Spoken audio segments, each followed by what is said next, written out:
What's up, party people? Welcome to tonight's episode of A Sinner's Dream. You're going to see that there are a couple people missing on our team list. I don't know what the party. Fuck, words are hard tonight, y'all. I wasn't ready. I shouldn't have said I was ready. I wasn't ready, JD. Mac will be with us later. Listen, okay?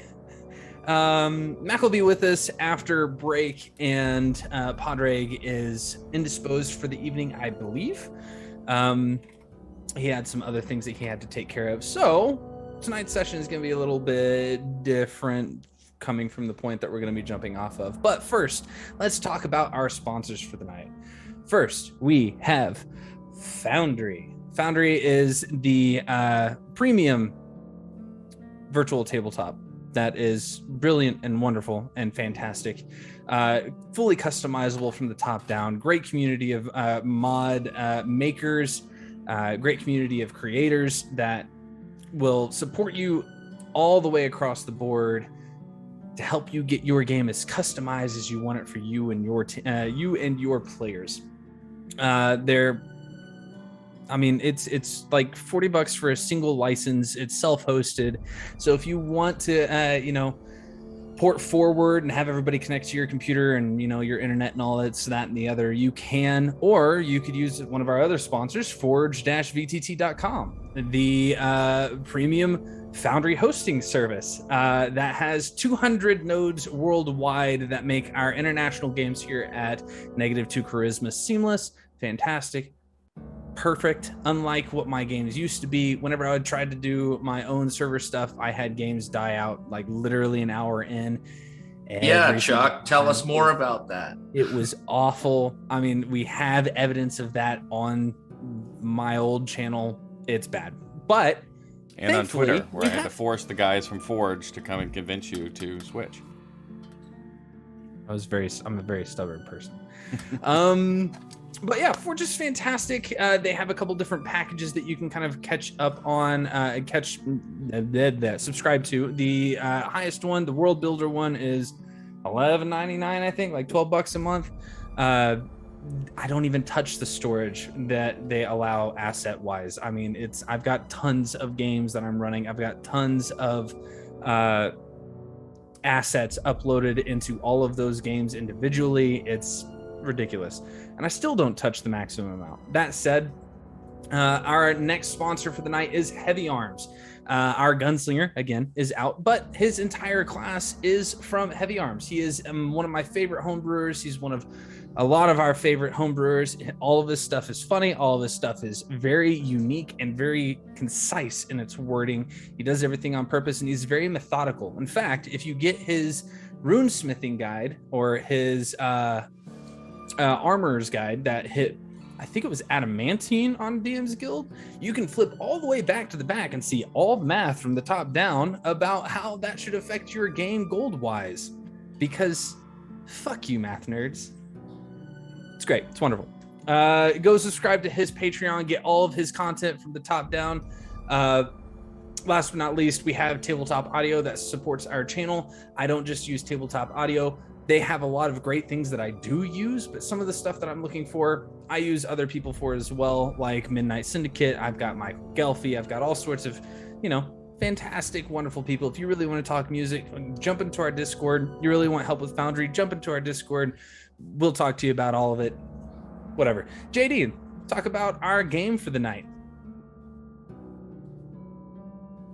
Yeah. Thank you, Chuck. Our game for this evening is Desert War. It is a 2D slasher / side-scroller platformer, arcadey style. In this game, you slash enemies with your sword, nobody else's, just your very own. Use magic, you roll around, use your reactions to defeat enemies. So if you're really struggling with Margit and can't get past some of those difficult Elden Ring bosses and want to go beat up on a 2D platformer, go check out Desert War. Just 300 elf eggs in the chat.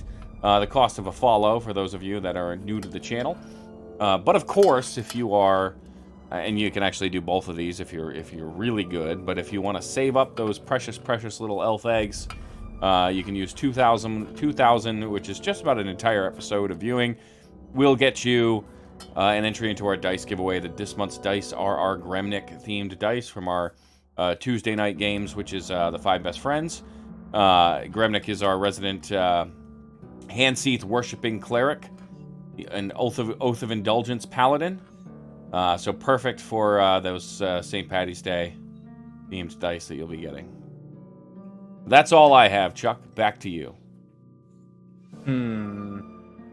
Let's get that radio recap in, huh? It just means I have to do more work. Yeah. God's beauty winner of 1933. He's here with fresh news, odd news.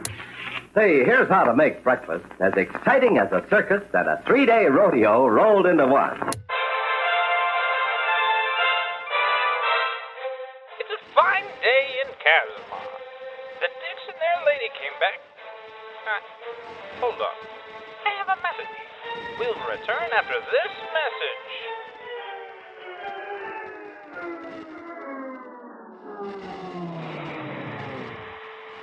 Attention, citizens of Kasmar. The KSMR volcano waves are now under surveillance of the Blue Streak. You have been warned. Welcome to my dream.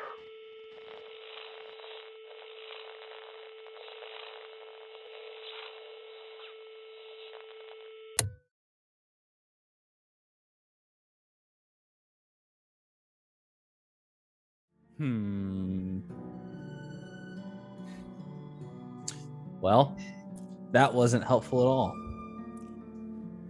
I have no idea what's happening. Adelaide, I'm still halfway through the video. Okay, it's fine. I'm here. Yeah, I have extensive notes for us because that did not give any information whatsoever, but it did sound pretty cool. So, we started out last episode in Alhora's dream. She had a dream about wanting to make money. Don't know what that means, but we're figuring it out. Harold's dream with her kind of continued on, and it turns out that we were all humming in our sleep simultaneously. Don't know what that means. I got the tour hand delivered by Pip Top and Mac. The guys met with Bruce, and Bruce gave us his theory on the blue streak, and he says that she split her soul to create the phylactery, which is typical of a religious phylactery. And also, he did not send us alone to the mission, despite what everyone thinks. The door host, Ashton, and Robert were there watching us the entire time. Bruce decides to take us underground because we had heard from Alhora to meet with a man named Irvin. And it turns out Irvin is her husband, who's half stuck into a crystal. He's got light blue skin and scars like lightning bolts all over his body. Very clever. Not very clever. Very, very sweet. Very cute. Very wholesome. He reveals that Alhora is maybe an Azamar? Not like anyone else we know. She's a tinkerer. She went on an adventure with Irvin. She would hurt people when she was upset. And they found a crystal, and there were these shades coming out. And they're like, what the fuck? So they started attacking them. Turns out the shades were real people. And in all this process, Regani's name was mentioned, which nearly drove Wilhelm into a mental breakdown. I just have the word Dimitri Finwiles. I don't know what that means. Wilhelm revealed Regani and his connection to this mysterious figure. Harris took us on a shopping trip through all Harris's paraphernalia.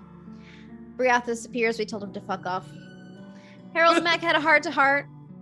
And then at the end of the day, we went back to Willem's apartment where Willem summoned Regani, who was invisible to all of us.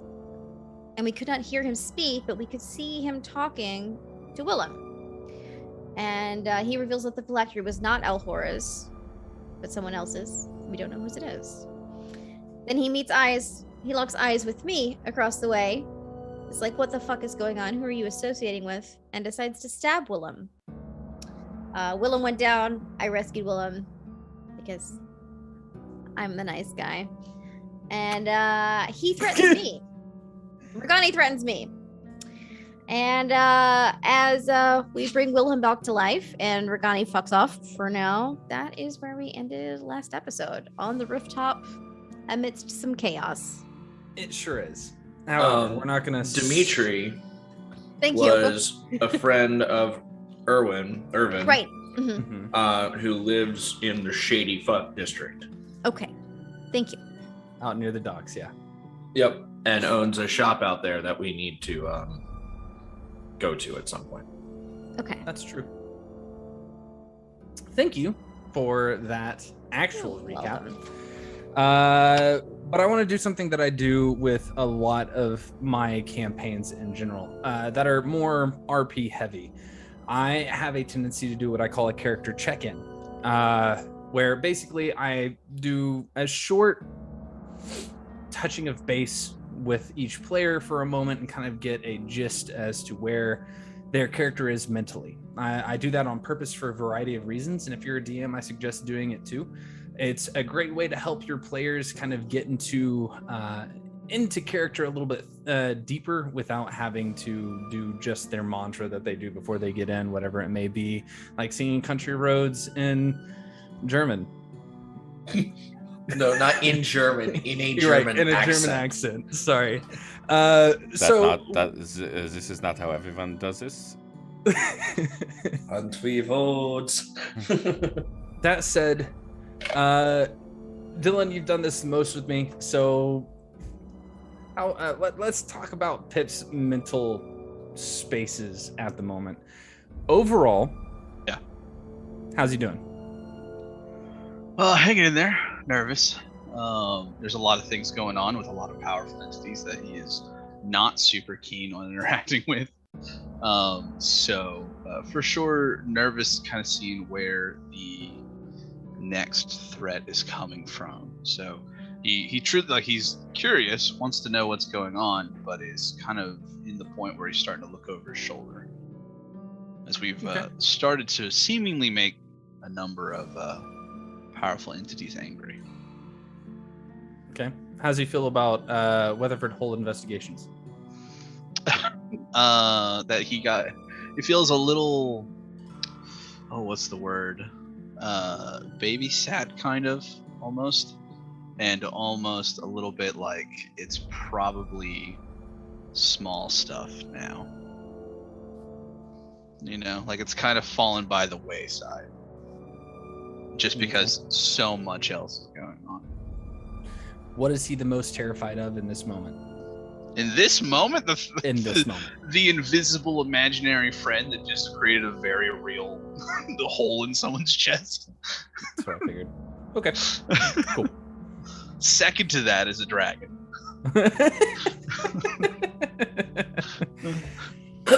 Fair. Valid. Okay.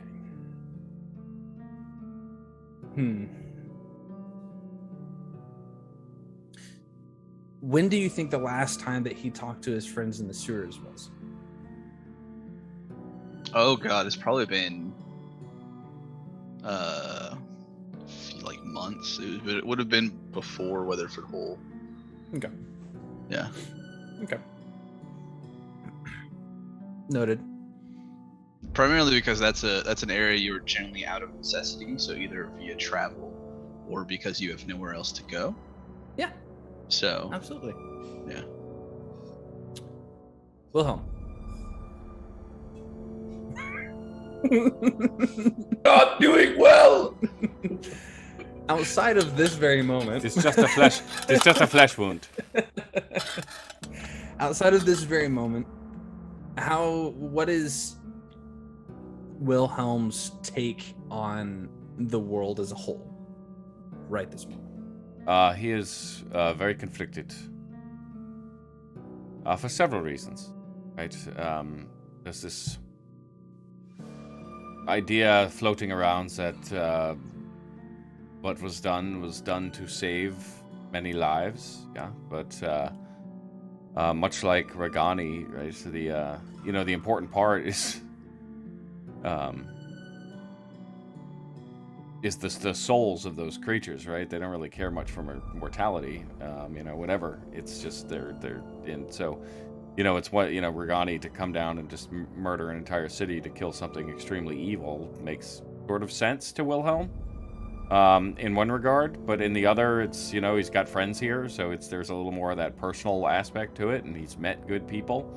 But then, how much of this is manufactured? How much of this is, are we in, it's just a lot of questions, right? And it doesn't, none of it seems great, even if the good intentions were there, Yeah. And that's where he's at, is Alhora keeping us prisoner here? She took us all against our will. What did she save us from? Like I said, for the faithful or the people that have, the religion, I guess it's, she's preventing any of us from going to Elysium or wherever is beyond that, right? And, did she really save us? Then again, with his whole, none of it makes sense when he looks back on how he even got here. Yeah. No, that's valid. Because his past is not great, and this idea that she wrote it or somehow is like manufacturing our stories. Was that other thing that came up a couple episodes ago? Like, that's a real dick move.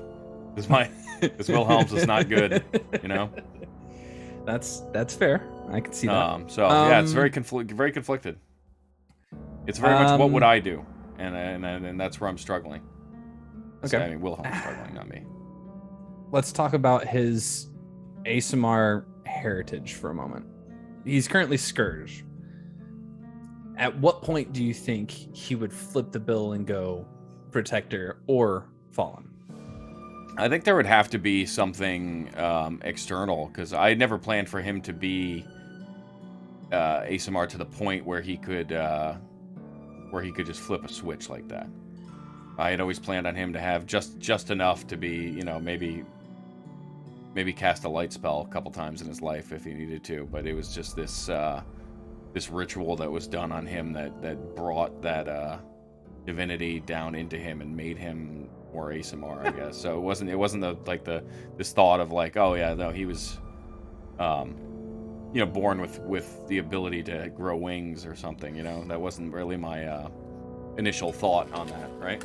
So I guess my next question is, does Wilhelm believe that there are other people around that are still able to perform such rituals to actually bring a full-blown solar into a phylactery? Because based off of what you just said, it feels like it should be something that somebody could just summon them into, right? Yeah, I would tell you, I don't think he's ever thought of it that way. Again, the whole phylactery thing is relatively new. I assumed that it was more at this point. Now I'm sort of thinking like it's either Regani's been here for some time and he used this as an opportunity and maybe perhaps manufactured this whole thing so I would be an instrument or a tool for him to get his way, and or it's just some obligation he has to fulfill, like if it just happens. And so I always thought it was more of an accident. Like I always pictured it more as the individuals weren't trying to bring Regani into the phylactery, they were trying to bring Lathander back to the world, right? And what they got instead was Regani. Interesting. Okay. Thanks. You're welcome. Harold. Yes. General thoughts on the world as a whole in the moment.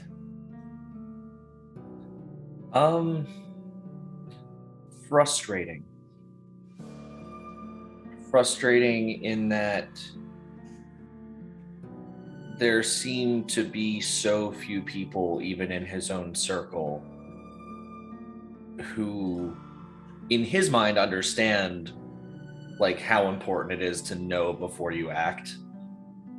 And then at the same time, like denying the fact that knowing before you act, the concept of that would have prevented him from like blowing his brain up by, trying to cast a spell to detect the thoughts of a lich.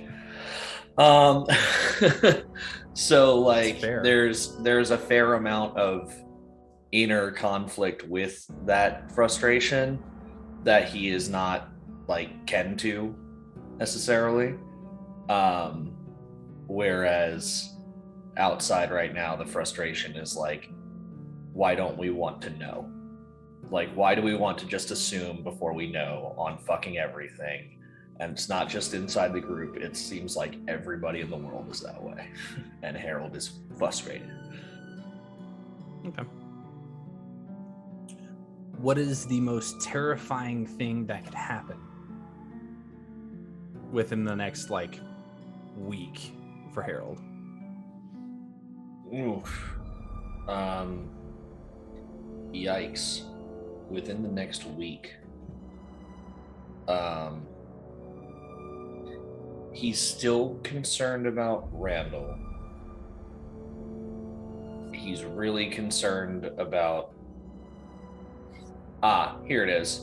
He just brought his friend, one of very few friends, if any friends, if she really can't be called like an actual friend or just someone he knows through his sister. One of the only people he views as a friend into a place where he just died. I think at this point it would be something happening to Veda because he brought her here. Especially since she was just threatened, although I don't know if Harold knows that. He doesn't. Okay.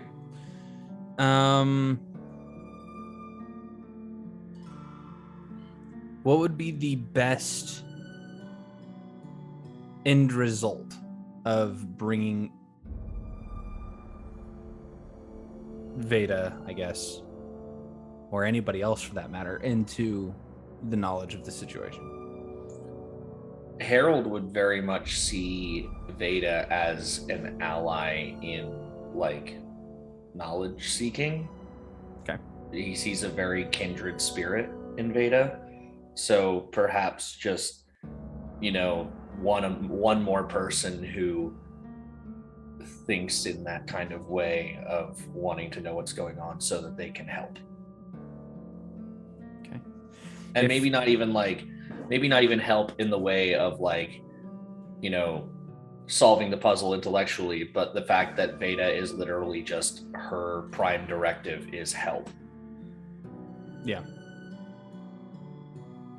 If push came shove and his only option was to, if push came shove, would he be willing to bring somebody else in off the street in order to complete his task at the risk of death? Just in that moment, hey, this is what's happening, blah, blah, blah, blah, blah, I need you to do this. Dead. And Harold is dead, or that person is dead? Harold is dead because brain blow. Yeah. Oh, because, yeah, okay.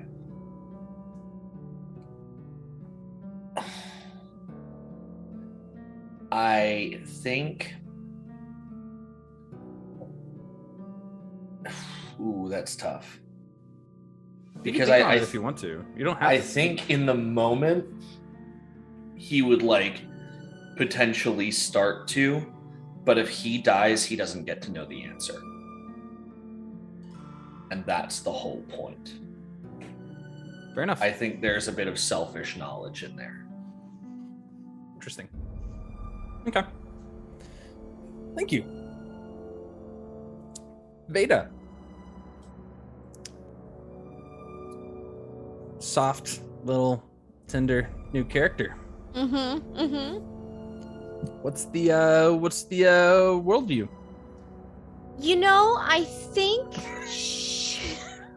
she is the kind of person that's I already not along the lines of I know not everything is as it seems, but she is very open to possibilities of things, of people are not the way that they appear. So maybe the world is the same way.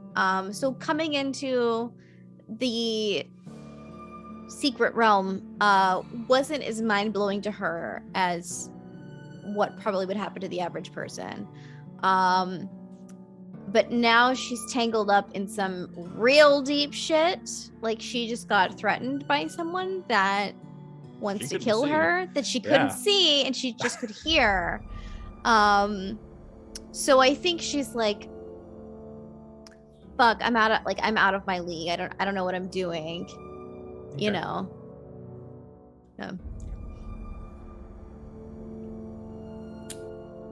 What do you think her family would think about the scenario?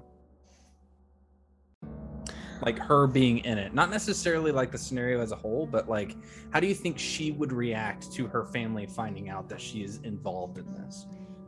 I think a mix of I'm impressed, but I don't think you can do it. Like, I think leading a life of crime, essentially, like along those lines, is like something that her family would be like, okay. I mean, if it's gonna make some money, like, okay. But also, like, you're the softest one among us, and I don't think you're not gonna cut. Like, you're not gonna make the cut, kind of thing. Okay. How is Veda gonna feel about that if that ever came to light? I don't think it would be a situation of like, I'm going to prove you wrong and I can tough it out. I think it's maybe pity that they still are not seeing her for who she is, because she has like all of these base instincts as a Dhampir, as part of her family, like that she has trained to not be, and she's very much like a nurture versus nature kind of person. So it's like you still don't get it, even though, like, yeah, I'm fine, like I'm running with the big boys, like I'm fine. It's different in the way that they would want her to, or the way that they think she's doing, if that makes sense. I don't know. Okay. What's her opinion on Weatherford Hole as a person, not the investigation department that he runs? Now that she's seen the things that she's seen involving him. Well, he still seems like a simple person to her. Like, she's kind of got like little starstruck kind of thing of like, oh my god, he's like a big top-notch celebrity detective kind of thing. But her team now seems far more capable and in the know, and he was completely out in the dark about all of this, and they had to let him in. So it's like, oh shit, even he doesn't know what's going on. So it's like, if the guy in charge doesn't even have a clue, we're on our own. Like, there's nobody really that can help us. Shit. There's no guidance. We have to make our own leadership. Shit. Okay.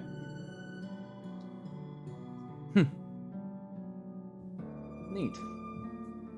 Looks at Wilhelm. So, team leader. All right. So, first things first. Which one's first? As we step back into Kasmar, Wilhelm, you open your eyes with Veda's hands on your scars. As you can see Regani, kind of his blonde hair starting to pour down around his face, whisper into Veda's ear. That perfect chiseled jaw whispering into her ear before he suddenly disappears. You feel the first hints of a drizzle, as you can feel the storm that had been coming from a distance finally make itself known here. It's quiet on the roof, and I need perception checks from everyone, please. -3 still. Oh, I forgot you died for real. Natural one. That, I mean, that. Ooh, that's so good though. Yeah, that works. That makes sense.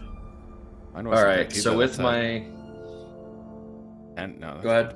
Oh, that's because it's passive. Never mind. With my -3 penalty, that's a 23. It's 23, and Pip got a 16. Okay. 17 plus 9 -3. Rock on. Pip and Harold. Behind a peal of thunder, you hear a soft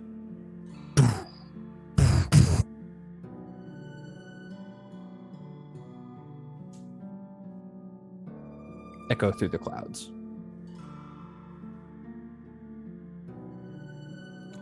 Harold recognizes it. I That's mean, for sure.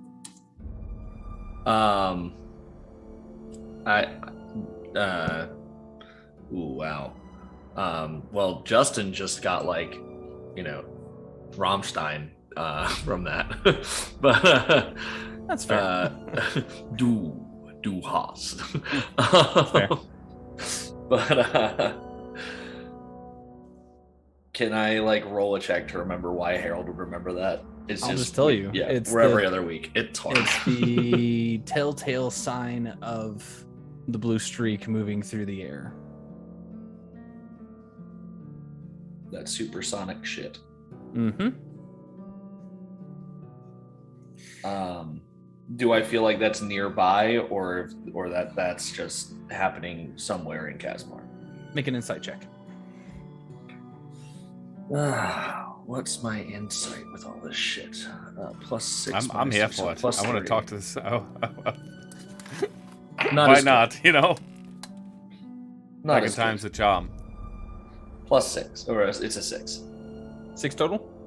Yeah, 3 plus 3. I mean, could be anywhere. It was kind of high up. Yeah, like even if it was like right overhead, Yeah. it's still way up in the fucking sky. Yep. It's a bird. It's a plane. Oh Yeah, fuck. Pip is screwed. Pips is in a defensive stance on the roof. Kind of over by Veda and Wilhelm, and he's just looking around. Is he still here? What's going on? I will get some blood up and pick myself up, and then look at Ada. So, are you okay? Oh yes, I'm quite fine. I did get hit at all, so I'm fine. Hurt you? No, who? Well,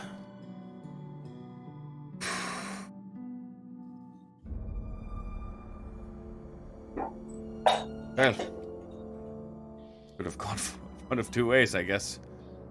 So, that, Maybe we That should go was- inside, to your apartment so we're not on the roof. So no one else attacks us, because I don't think we can really fight in this kind of state.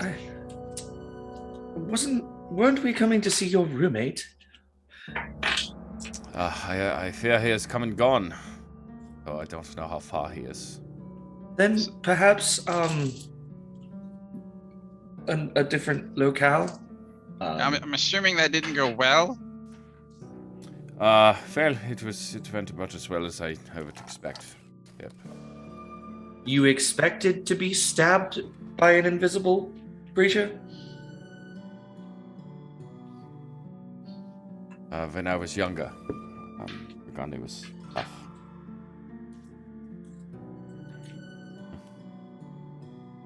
Like tempering a sword.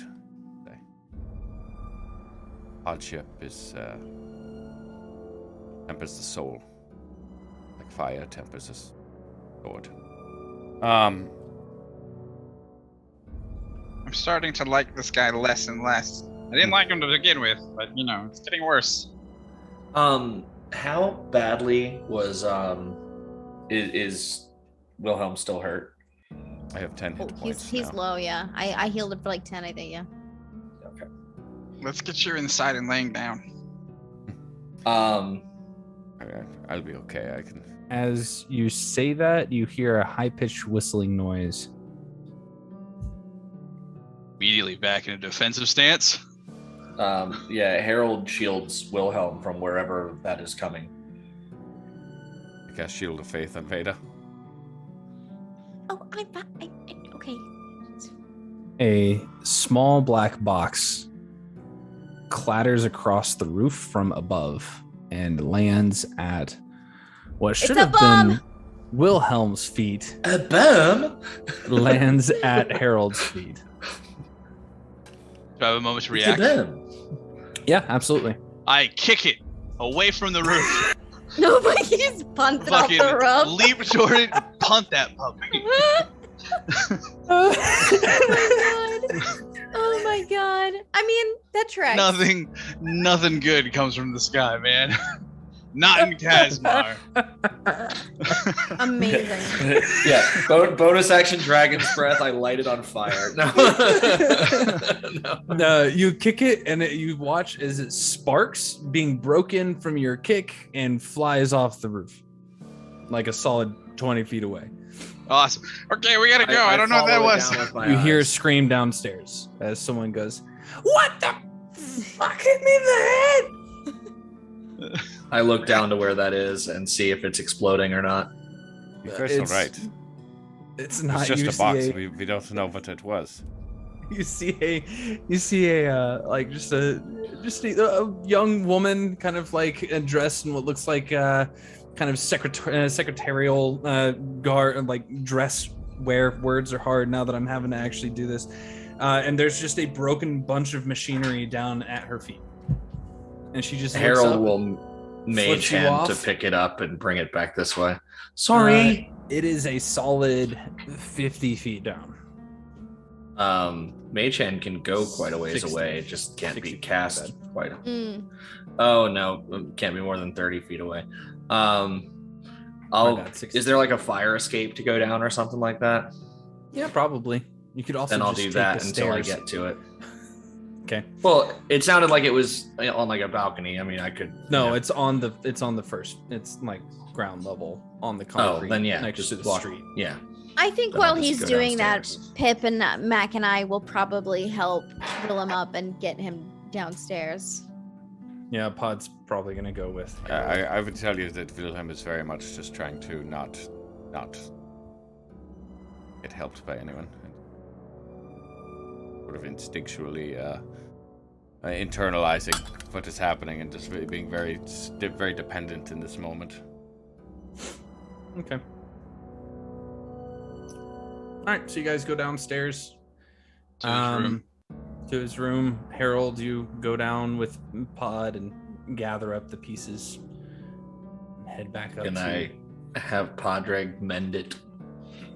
Sure. He'll pull out like a set of tools and begin like touching it in various different points. And when you watch as it magnetically kind of reconnects and slowly begins to piece itself back together. Does it look like it should have been anything dangerous or? No. Make a. Are you proficient in Tinker's tools? I might actually be. Give me just 1 second. That's why I'm asking. Because you have a ton of proficiencies. Ha! Thieves' tools and Tinker's tools. Then make an intelligence check with proficiency, please.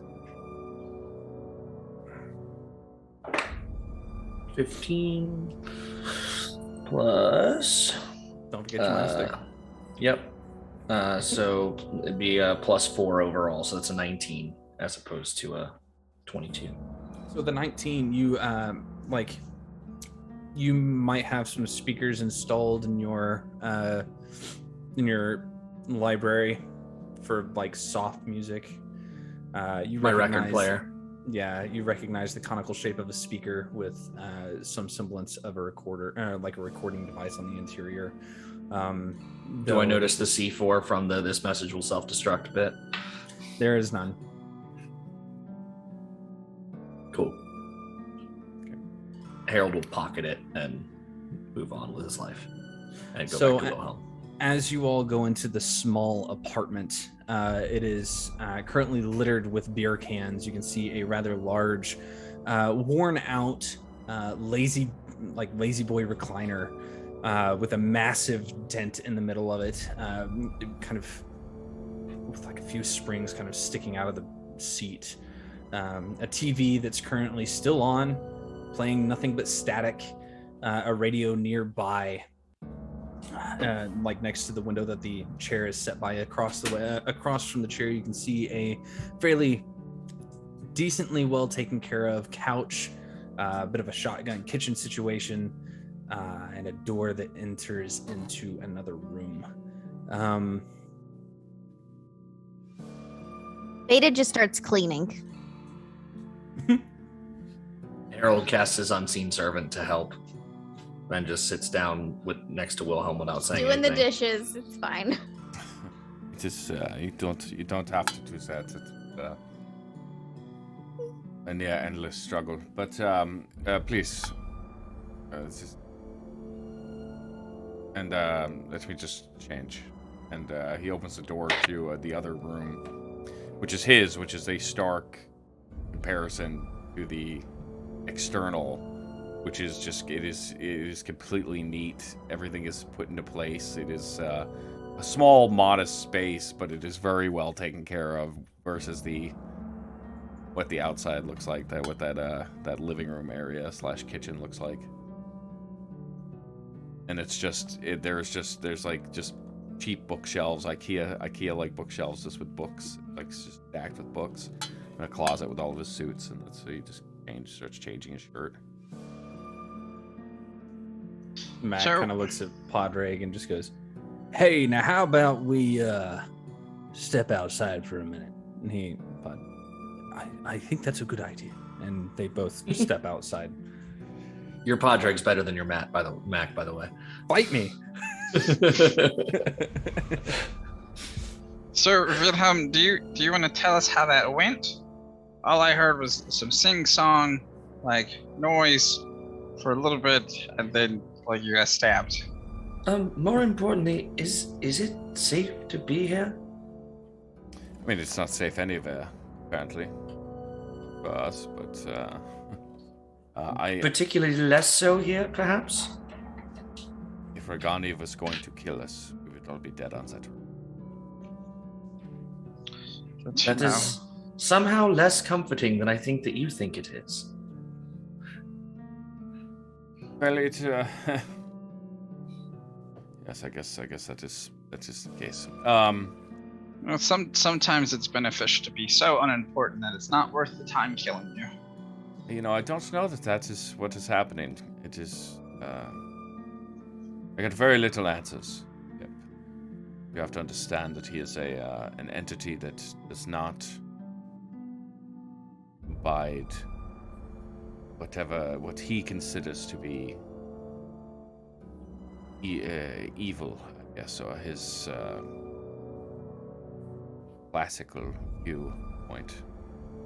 He's not wrong. Yes, it's, what we know is that he was sent here to destroy whatever it is that Alhora was attempting to save. He was coming to destroy Kasmar? No, he was coming to destroy the phylactery. Kasmar was just, fortunately, in the way. Yeah, that's what I call coming to destroy Kasmar. If a city is in the way of a rock, I don't think he cared much about the city. At that point, it's best to find the rock. I know we had some. I could have helped him with that. We had some discussion about this earlier, yeah. Do you know what? Have you ever read any stories, child? I don't know what your upbringing was. No. Or heard legends of dragons being like dragon slaying knights or anything like that. Yeah, there was some of those after mealtimes. Yeah. You know what happens when you kill a dragon?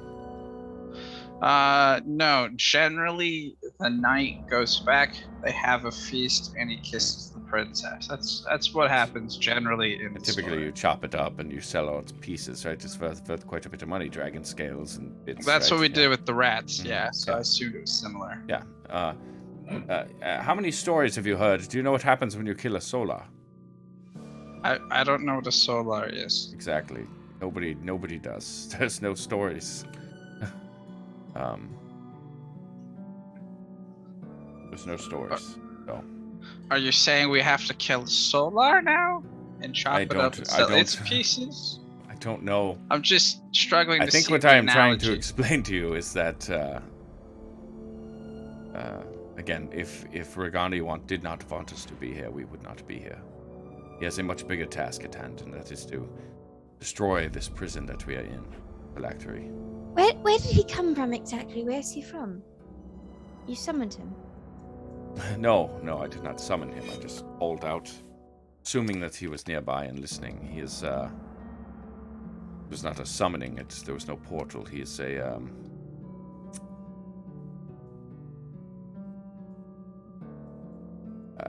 Elysium, plane of positive energy. If it still, I guess, exists outside of Kasmar somewhere. He is a divine entity. Where did he come from? Where did he go? Yes. So is the Solar, is Regani the knight or the dragon? In this, I guess he's the knight in this particular instance. Okay. So typically the knight that kills the dragon's the hero. However, if we imagine this story and the knight had to destroy the town it was trying to save to kill the dragon, is he still the hero? That is a good question, Pip. And it is really the question. Because what if the dragon would have destroyed multiple other towns? What if the dragon killed hundreds of thousands of people and the knight had to kill 1,000 to kill the dragon? I mean... And beyond that... means he's not a really good the knight. Hasn't thought of everything. So it's a and knight beyond that's not good at being a knight. Well, again, it's just the end justify the means. But beyond that, I will tell you that mortality means nothing to a being like Regani. It doesn't hold weight or value like it does to us. He is concerned about your eternal soul.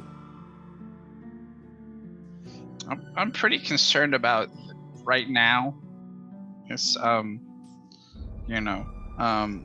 if he destroys the crystal, we've seen that outside is just fire. So I don't really want to be in a fire or dead inside the crystal. So I don't know about y'all, but I'm not liking the Regani fellow so much.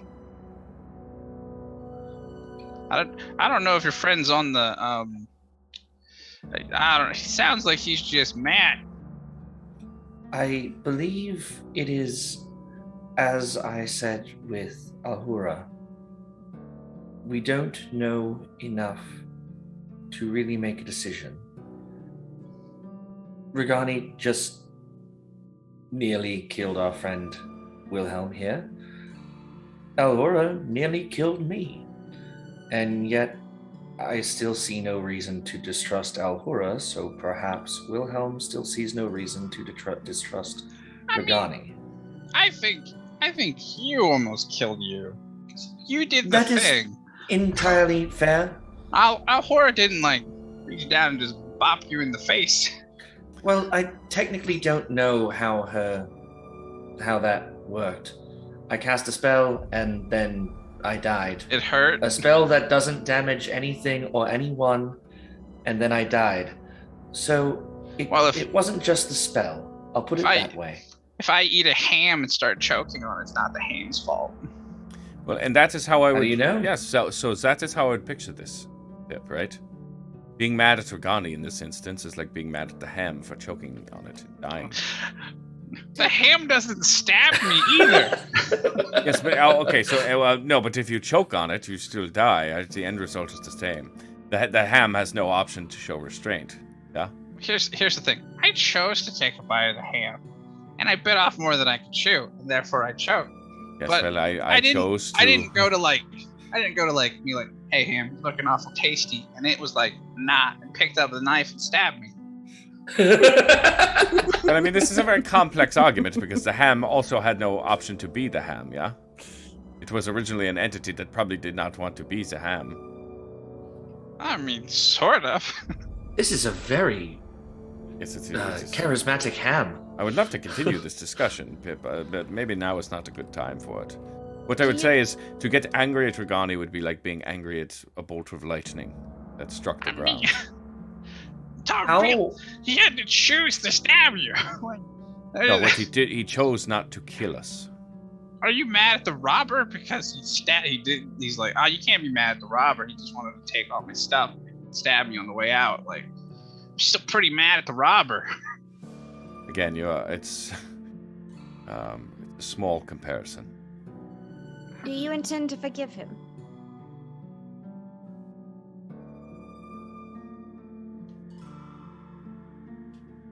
I don't know. Do you believe he has something to be forgiven for? I don't know.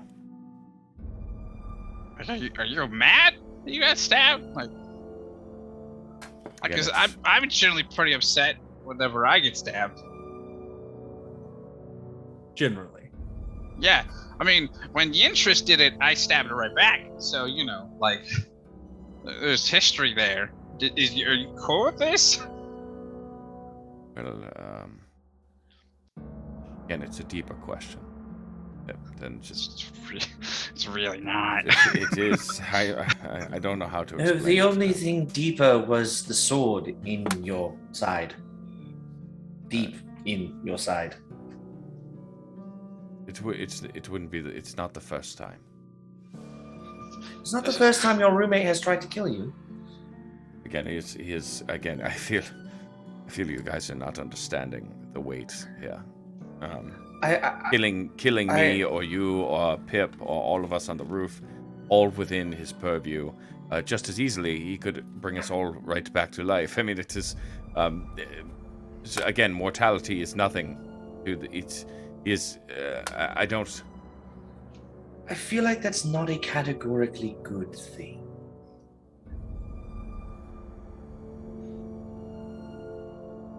But he is. I would tell you, he is very. His existence is categorically good. I mean, it's fine to be powerful, but like just stabbing someone, even if you can bring him back, which he didn't do to you, by the way.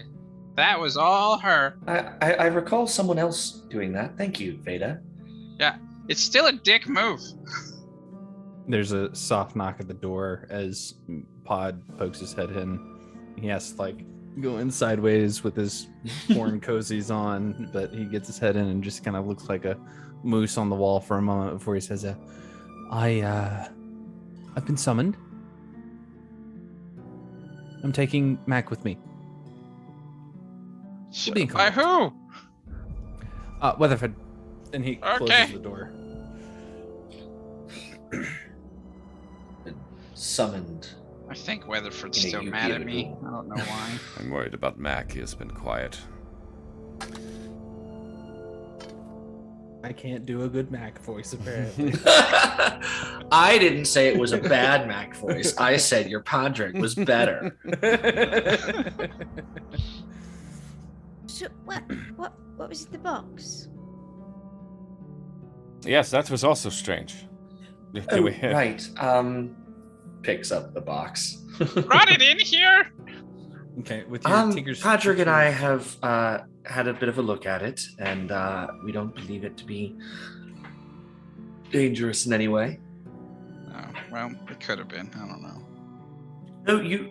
To be perfectly honest, I was told quite specifically not to trust the Blue Streak, and I have a feeling that's who sent us this little gift. So you're probably right to do exactly what you did. It just happened to work out that it wasn't anything dangerous this time. Okay. This time. I don't have to be honest, I don't have a reason not to trust the Blue Streak. It seems potentially they are aligned with our goals as well. Again, let us look at the information we have objectively. Okay. It bursted through. Could have very clearly killed many people, did not. And rescued a corpse that was trapped in Awentinian granite. Or glass. True. But a vigilante, it appears to be, taking out bad people. She did also get rid of a very, very problematic influence. If it turned out that Podreg was the Blue Streak, would any of us have been surprised? Not entirely. But we know I would have been surprised. But we know who but the would Blue you have been, Streak would you have been as angry? Again, I was never as angry. Inclined not to trust them is, I guess, what I'm saying. I don't know. It's been a long day. I was never angry at the Blue Streak. I just, we know who the Blue Streak is. Yeah, it's a thought-provoking question, Pip. You've got me trapped in a, and anyways,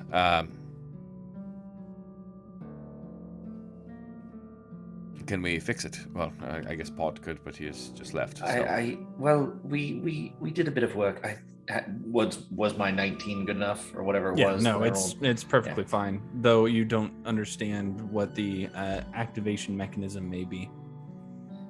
Can I It's a Tinker's check. inspect it with that Tinker's check? Okay. You can make an Arcana check. I can That's help. much better. Can I take that help? Yeah, absolutely. Now that I know it's not going to kill us. Sweet 17 Well, plus a million. It makes minus sense if she split her soul that a bit of her soul might be stuck outside the phylactery. Here. 3. With my -3, that is a 25. You recognize the internal components making the somatic components for Magic Mouth.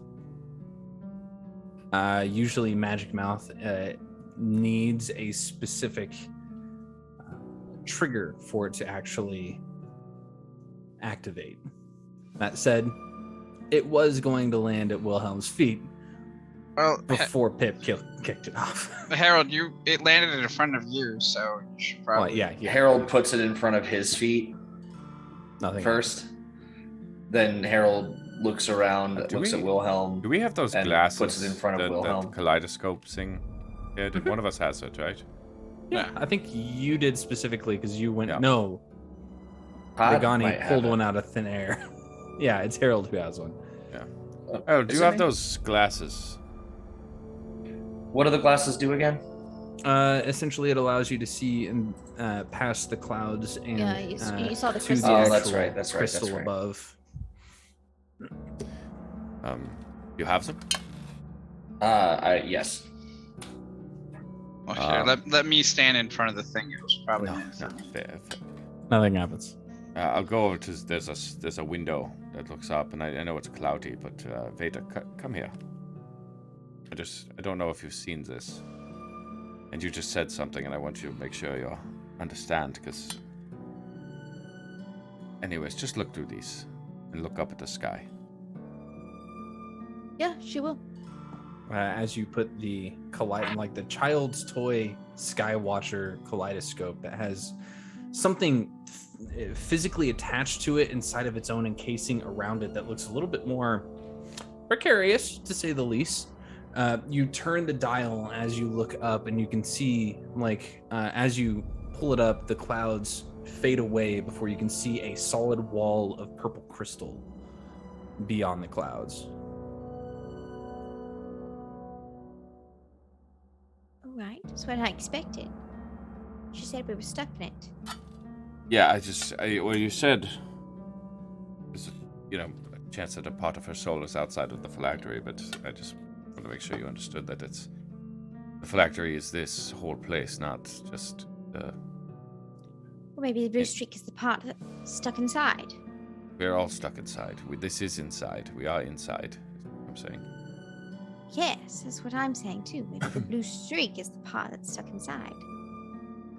You think she is external. What we are viewing when we look through that other part of the crystal is somehow external to it. Maybe it's like that philosopher, where it's just another crystal, a bigger crystal on the outside. Interesting. Are you saying That's Plato? Are you saying it's bigger on the inside? So sorry. Did you figure out the box? Well, it's not meant for me. It's not meant for Harold. Veda, come stand in front of it. Maybe it was for you. I put it in front. Harold would think back well enough to know where it was going. I'll give it to Wilhelm. That's obviously not correct. As you touch it, Wilhelm, the box gives kind of like this terrible creaking sound as the box has been mended, as you watch one of the panels slide off and flap over to the side before you hear this a voice kind of come out of the speaker. Remove the burning heat. And then talk to me. Remove the burning what? Hate? Hate. Remove the And then burning talk hate to and then me. talk to me. And it ends. It closes back up. Get that burning hate out of your fucking mouth. Did that voice sound familiar at all? Did it sound like the blue streak? I don't remember if the blue streak I spoke don't- or not. I don't know that We've any of never you have heard- ever heard the yeah. blue streak. Would I have when Fiddler got taken? I've only No. heard one blue thing talk, and it's talking now. No. No, you. That was an you've heard two embarrassing blue high things. school You forgot nickname, and Irvin. I won't have it. No, none of you have heard the blue streak speak. I think at all. No. Yeah, they didn't say anything at the art show either. So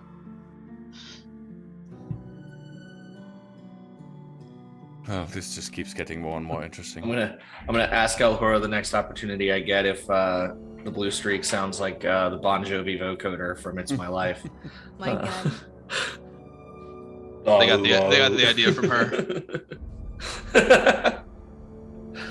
Oh God! If only Bon Jovi were locked in Kasmar.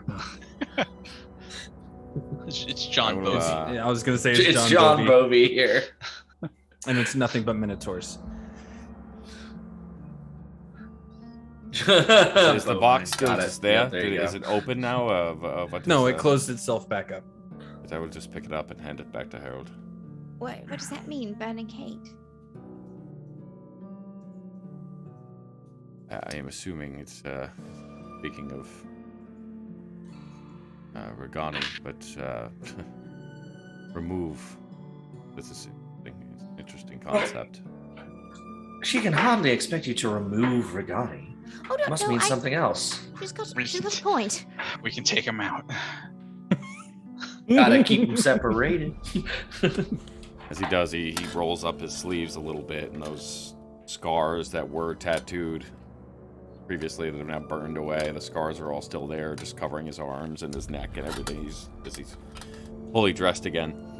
But he looks, as he rolls up the sleeves, he looks at the scars. It was never an option. So, Removing it was not an option, or like he was not an option? and none of it was an option. Both. Geese was never an option.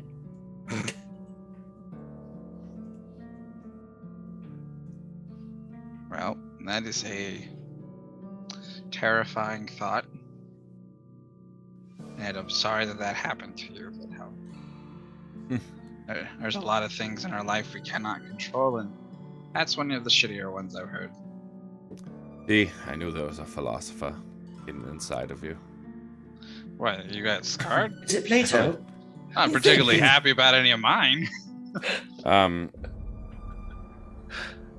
No, there are just certain things in life that are outside of our control, and it's better to move past than dwell, yes. But I mean, that being past, said, yes, but I'll put my hand on Pip's shoulder. I think we have to go find a man named Dimitri. okay. So Harold looks around, like, I know Jason has described his place as like not great in detail before. Harold looking around, like, is this like destitute or is this just messy? It's pushing destitute. There's like What water could it stains in the cost? ceiling. $10? Yeah, I don't know. In my city, probably two grand a month. But Yeah, no, like the wallpaper is yellowing. The ceiling has some spots, some like water spots in it that obviously haven't been repaired, though they don't seem like they may be like and like actively a problem. There's no seeing into Wilhelm's room, it's much better in there, right? I mean, in terms of cleanliness, yes. However, there is still like that yellowing wallpaper. Like the lights aren't covered overhead. They're just like bulbs, bare bulbs. Pip has a weird I tendency am a to look pauper. around. I am just a peasant. You said he was your roommate. Did you actually mean that? No, it's well, metaphorical more than anything. But yes, I mean he does sit out there and he does enjoy a beverage. Well, 40. Where does he sit? Kind of get drawn to wherever you are, or would he just stay here if you perhaps, I don't know, was somewhere else temporarily? You have to understand. For most of my existence, he has been just existed around me, so I am not certain. But he's never seemed to care before.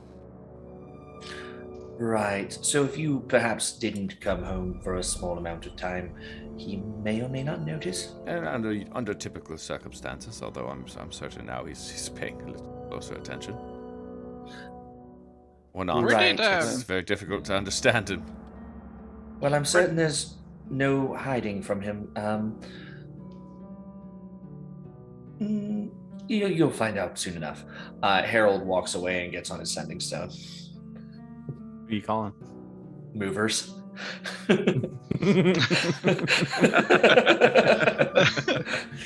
Fair enough. Are you calling the movers like the what are they called? The Githyankai movers that are like canon? I mean, It I has to be suppose. Gith and take. I mean, who else would you? Yeah, Gith it's and gotta take. be Who Gith else are you and gonna call? Lord, Gith and take. Yeah. Yeah. I hate it. They have that catchy jingle, that you hear on the radio all the time. Are you moving him into your house? How did it go, Harold? Harold very easily has a well-furnished guest room, but does not remember the jingle for Gith and take. Gith and take. I'm disappointed. All I could think of was from Pirates of the Caribbean. Take what you can, give nothing back. Give nothing back. Give nothing back. Terrible jingle, but they're the only movers in town. You call them, they move your stuff, and you just, you see what makes it. Pip will. No, that's accurate. Yeah, Pip will chime in. Where did Regani spend most of his time?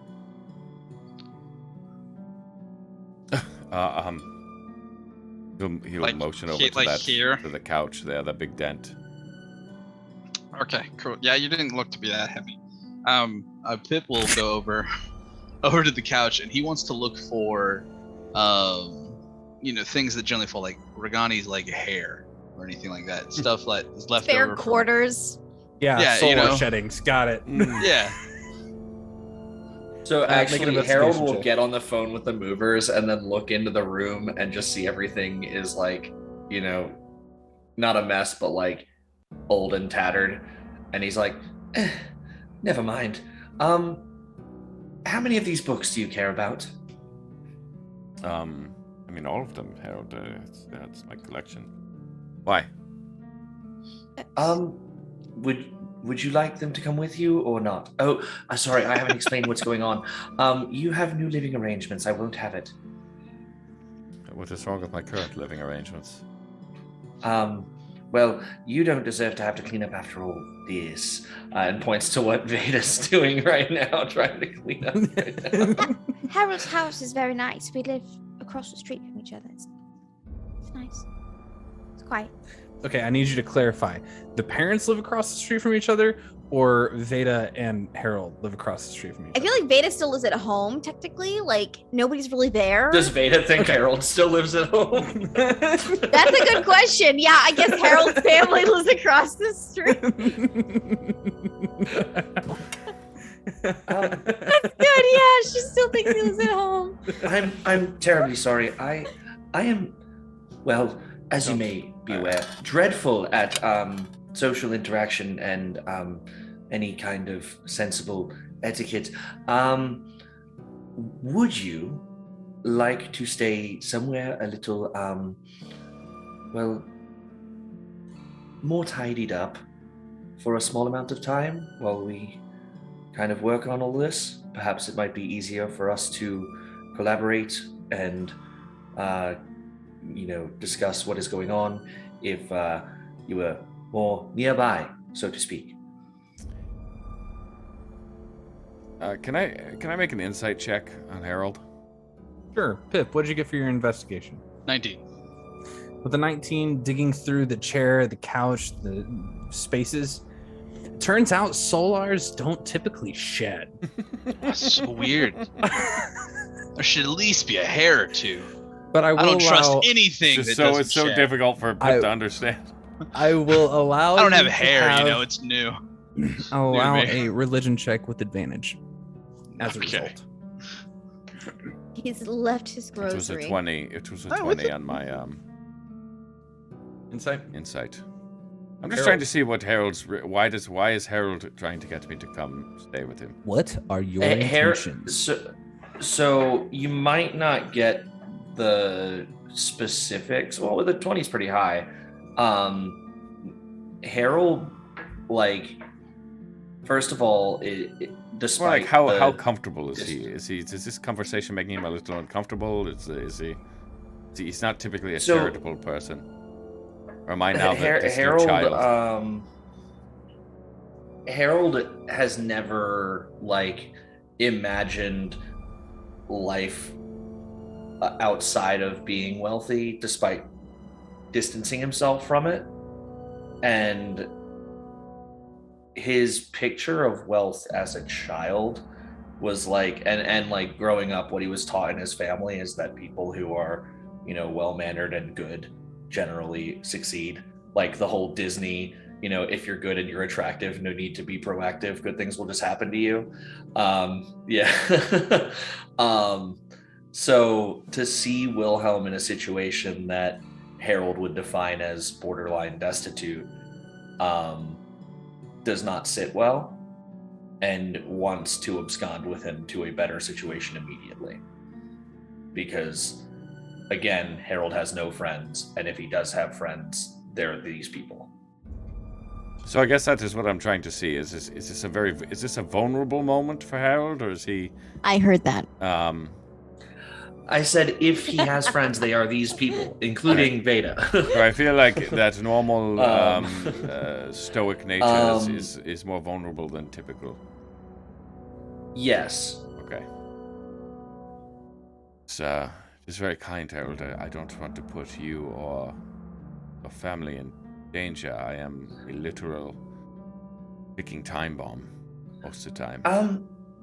Do you recall just the other afternoon when my insides melted out of my body?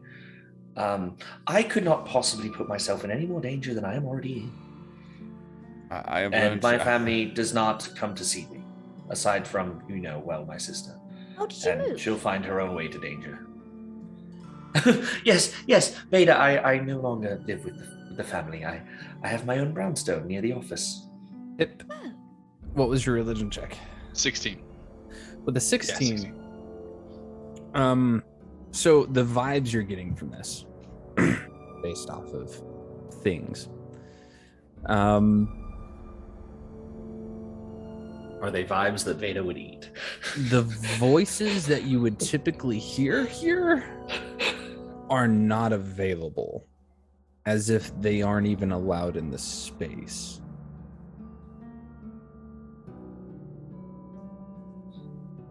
There's some semblance of consecration in this area that it's a little uncomfortable.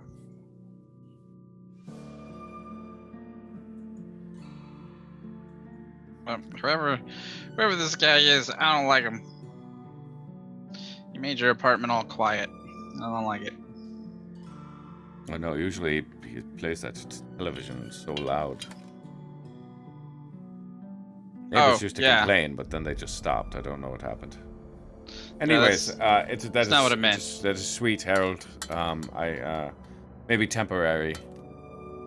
And you can say, I would say even at this moment, I'm kind of looking around and getting a little red-faced, like a little embarrassed. I don't know that I've ever looked at my apartment as being destitute. But Harold wouldn't have used those words. He would have been as awkward. I know, but as with my insight, I think I'm seeing everybody's reaction. With that insight check, Pip's not really. Let me check. Passive deception. No, Pip has no problem with living space. Well, thank you, Pip. I thought you'd like it. The tub is great, honestly. Just cleaned it. Very well maintained. It's very nice. Harold's like looking for books that he doesn't own. Does he find any that he doesn't already own? Oh, what kind of books are on Wilhelm's shelf there, JD? It would have been everything I got from Tristan. Junior Bible. So it would be it would be a lot of religious text. It would be a lot on Lathander, and Managing Occult 101, and just occult stuff in general. Demons, the abyss, devils, weaknesses, things like that. Just occult. How to kill a vampire. How to kill vampires. Yeah, it's in there. Yes, of course I have that. Yeah, vampires. How to kill them. Of course. Harold's like going through. Oh, you should take this one and this one and this. Oh, not that one, and pulls away the vampire one and puts on another shelf. Like, I will say that there's probably one on celestial tattooing as well, somewhere along the way. And with your past investigation, you find a card for Lugan Merc. I do? Lugie Merc. Yeah, Lugan Merc, not Loogie. I don't think Lugan would like that. Make things so consecrated. That's clever. It was so yeah, I mean, Harold is on autopilot, and he's trying he's really trying hard not to make it obvious that he's looking down on the situation, but he's an idiot, so he doesn't know how to do that. It's just not within his nature to not be a little bit high society as much as he doesn't want to be. Okay, here's a great example. He's very Adrian Monk in this environment. He's very right, mage hand. Well, if you're feeling up for it, then we can go see Dimitri. It might be a good idea to let the Lilies know that this has happened. I mean, they're not really for protecting Alhora, but same time. If someone's out to kill her, they would want to know, yes. Well, if someone's out to essentially destroy the thing that is keeping us inside of it out of the fire, they probably want to know. Assuming they don't want to kill her either.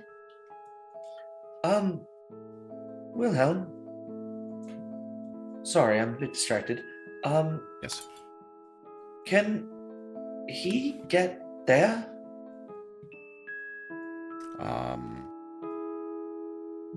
I don't know. That is kind of what I was trying to figure out. I don't think knows it's there. That much is certain. Well, he didn't. I could send a message to Bruce. He wasn't happy that I'm sorry, Pip. Yeah, that is. That is a good idea. I could ask. They may be in danger. I could definitely ask, hey, are you guys protected if a Solar wanted to come see you? That wouldn't be alarming. You could just answer yes or no, and I think they know about Regani. Didn't they say something about him when we were enrolling? Yes, because Erwin is familiar. Apparently, Regani prior to. The same way he is with me. Although I don't know the details of it, but he apparently he was with Alhora prior to being my friend.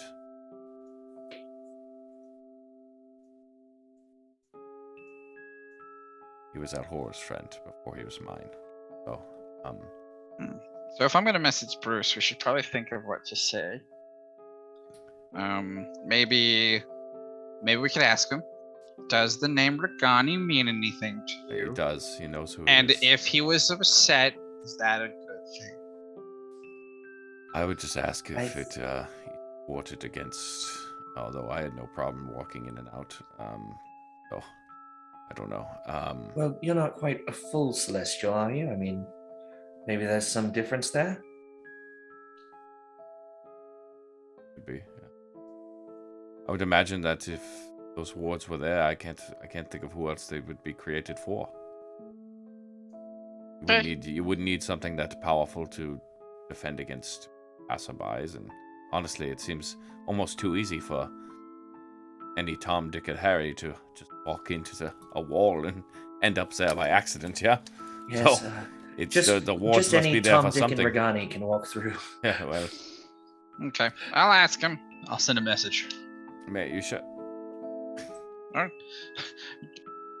Go ahead. Haven't clicked the button yet. Oh no, I was just saying I could send it as well, but no, go ahead, send. If you want, he's your thing. No, just thanks, Pip. Yeah, go for it. Oh, you go. No, you do it. I mean, okay. I'll text about your friend. It's fine. Bruce. That was me letting you know I was doing it, not that's the first start of the message. Bruce, over. Bruce! Pip, did you? Crap, I hung up. I need someone else. No. Bruce! Did you upgrade to one of those smart sending stones that you can just... Call Bruce. They're red, not blue. Okay. It's the old Nokia ones with like the walkie-talkies. Yes. Like the Nextel. The children will never know. Yeah. Yeah. So I'll send a message. Nextel Nokia Nextel, walkie-talkie that's right. cell phone. Yep. Hey Bruce. I'm got to meet Regani. On a side note, is headquarters warded against Celestials? Love it. Send tweet. I could have swore you were going to be like, on a scale of 1 to 10, it was about a 4. I did too. Okay. I am not sure who gave you my rune, but they will be fired soon. And as far as I'm aware, no. 0. It's not, and it cuts out. And it cuts out.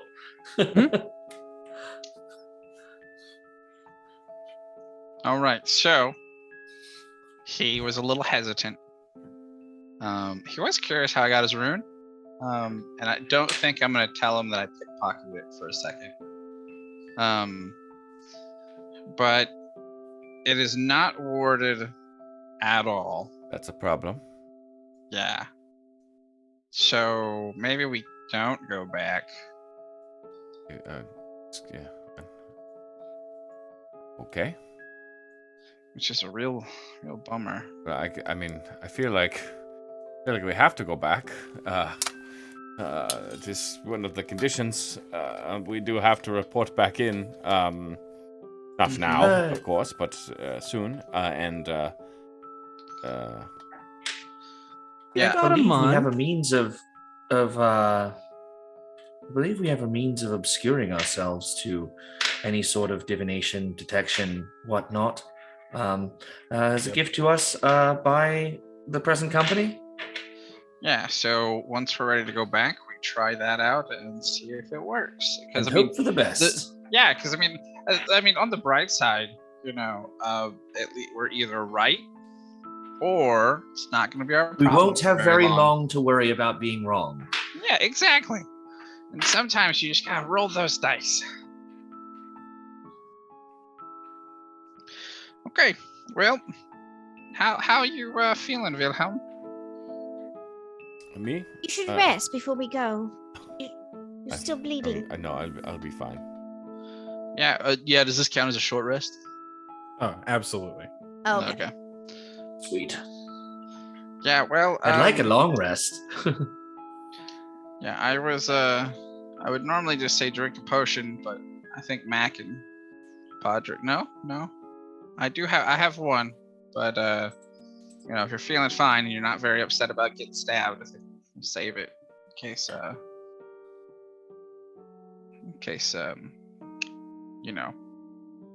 we meet him again. Roll them hit dice. Ooh, nice. So far, really good. Have anything for helping Noel with? I don't think so, but let me just see. You know what? Just keep it going.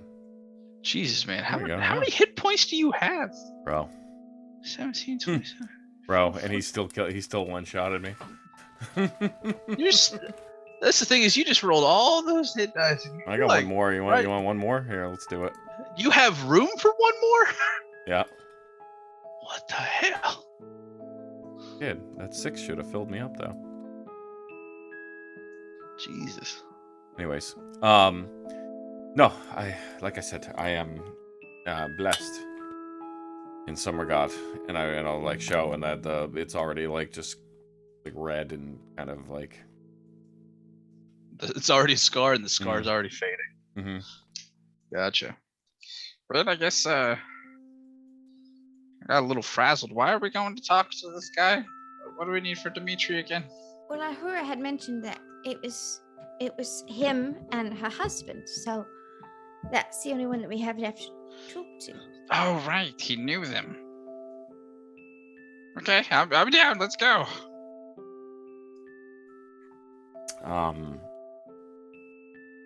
Perhaps we should find Mac and Pod first. Well, I'm sorry. I feel like I've just dragged us along as this is. We have something else to do. Not really. I don't think. Mm-mm. No, I mean, well, I have an open invitation to go meet a dragon that probably will kill me. So if you really don't want to go do the other thing, why would it kill you? Because it's big, and scary, and dragons just kill whoever they want. They're like a Regani in that regard. They just kind of kill whoever. I found that you can't actually quite judge a book by its cover, so. Okay. Maybe it's Friendly Dragon if it invited you for tea. Sure. Probably. I don't know for sure. So perhaps he's purple and sings about using your imagination. He's not. He's white and he's very deadly. He freezes people. They have blue eyes. They freeze people into popsicles. Yeah, I would say so. Ever since the rooftop, Wilhelm's like his normal like bright eyes have been a very sort of dull, just regular brown, and for just a moment they almost light up and start to turn that auburn like bright amber color again. But just for a second when you mentioned the dragon, yes, okay. I mean, that sounds like something that just needs to be punched. Yeah. No, preferably we stay far away from the dragon, as far as possible. But this, what was it? The white. It's the crystal vapor. The crystal vapor. That's right. Mm-hmm. It's some sort of criminal. Yeah. No, that can be proven in court. Yes, but we are aware. On account of the witnesses coming up missing. Based off of what you know from what you've done in the past, the snowpack is often thought of as kind of like basically a face for the mob of, yeah. That sounds like just the fight we're looking for. We know exactly who to take down, put away some bad guys. Kind of like the good old days. I mean, yeah, sort of. They just want to talk to me. There's no like taking them down. I mean, the cops have been like, can't stick anything on them. There are a lot of charges that Wilhelm would be aware of that have been dropped on numerous occasions against the crystal vapor. But what you're saying, Pip, in court is that we need to go in there and find something that will stick. We'll need to do an investigation. We'll need to collect clues and data, and we'll have to find something to put these bad people away. Yeah. No, preferably we ignore the problem and let it go away on its own.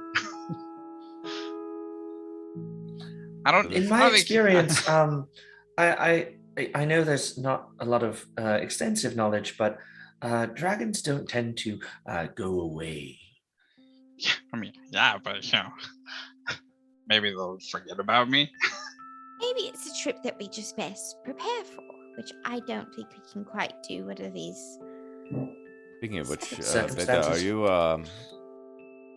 are you okay? I mean, you have not been home since last night, and the building collapsed. Is anyone going to be worried about you, or do you need to your family? Oh no, I don't quite see them too often. They're usually out. Did you have a lot of paid time off at work? Or?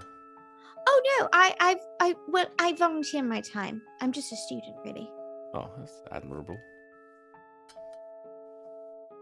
Thank you.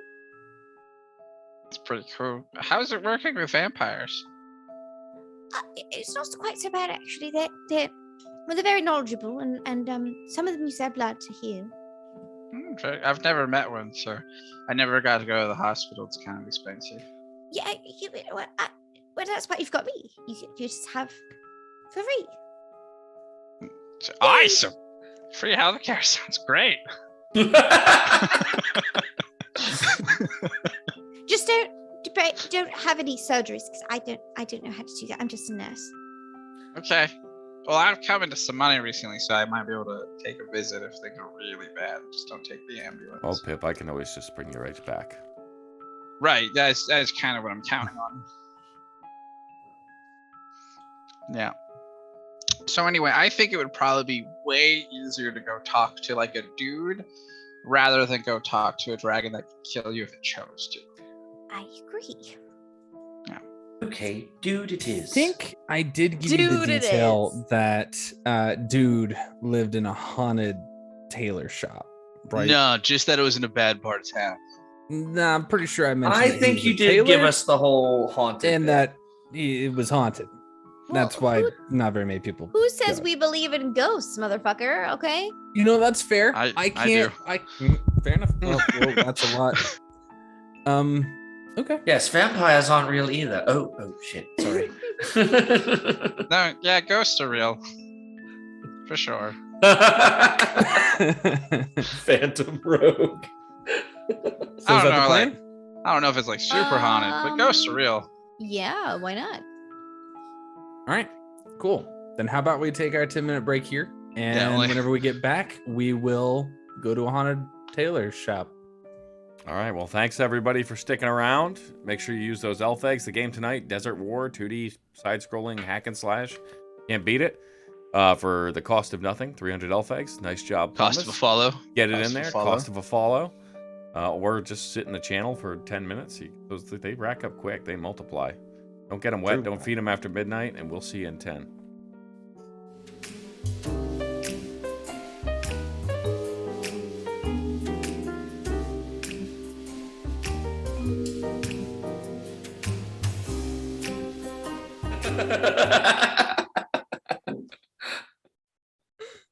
And we're back.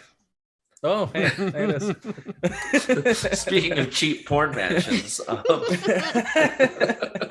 welcome back to A Sinner's Dream. This noir tale. We needed to take a short break, family stuff, but I digress. Make sure you spend your channel points, your elf eggs. We have what was the game again? Sword Quest? No, that's not right. I don't remember what it was called. It was something better name. Conker's bad for a name. Better name. I mean, you were really close with Sword Quest because it's Desert War, which Sword War has 2 words. It's 2 Desert words. Conquest. Yeah. Quest often has. Yeah. Anyway, no good quest doesn't visit a desert. I recently DM'd a quest that had a desert in it, so connection. There you go. Yeah, get in on that 300 channel points, 300 elf eggs to get in on that raffle at the end of the episode. By now, I've gained at least 1,000 elf eggs just sitting in chat tonight since we went live. if you had 1,000 elf eggs for some reason before then, you should have enough now to get into that dice entry. That said, I'm getting close. You guys, what you guys are going to see Finn Wilds? Yeah, Yeah, we're gonna go see Dimitri. Is there anything you'd like to do in between leaving Wilhelm's apparently desolate, terrible, awful apartment to go to the docks? I take you away from that empty apartment. Thank you. Harold, what is the address of your apartment? Yeah, it gives the address to the apartment. It's 221B Kasmar Street. Beautiful. I hand it right to Bartleby. I hand it right to Bartleby on the way out, and say, "Hey, if you need anything, I will be here for the next few days or so." I see. Thank you. And he munches on the sandwich that he now has. Oh, you have a doorman. Yes, this is Bartleby. Hi. Hello. Hello.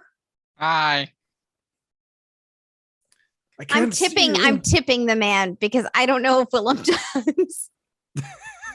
It's this old man who has a crutch next to him that he's sitting on the side of the street, just like barely off in the alleyway, away from the actual door itself, dressed in like shabby clothing that's all kind of patchwork. He's got a little bit of a hat situation going over that's a little like punched inward, very unkempt, and he's blind. So does Bartleby look like he's actually working here as a doorman, or does Wilhelm just think he's a doorman? It might just be euphemism coming from Wilhelm, which is common. So, or not euphemism. That's not the right word. Metaphor. Sarcasm. There you go. Words are hard sometimes.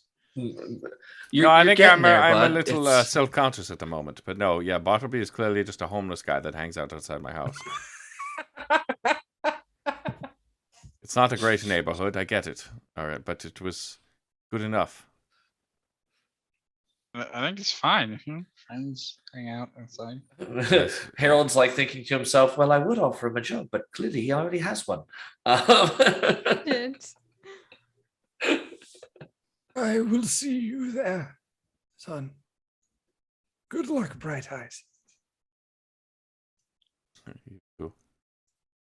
Okay. To Dimitri. Finwilds. Okay. Where is it?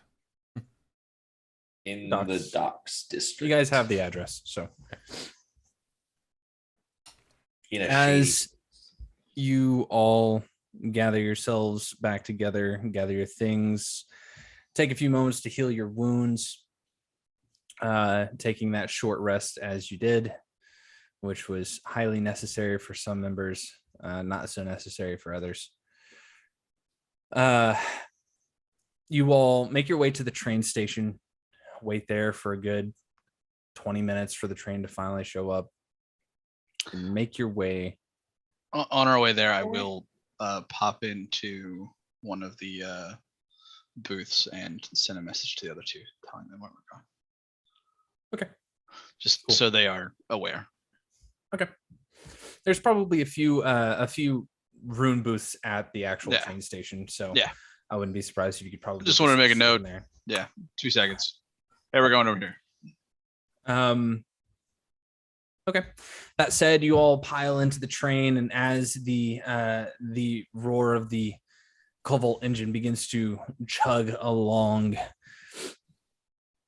it takes a grand total of maybe 45 minutes in the middle of the day. At this point, you've probably grabbed lunch along the way as well, just to make sure that you have something along the way. You make your way out into the streets, and there is this ever-present mist near this portion of the city. It's as if that spray from whatever this body of water is, you're not too sure at this point, given that you're in Kasmar. It was once considered a port town on a rather large bay. you find a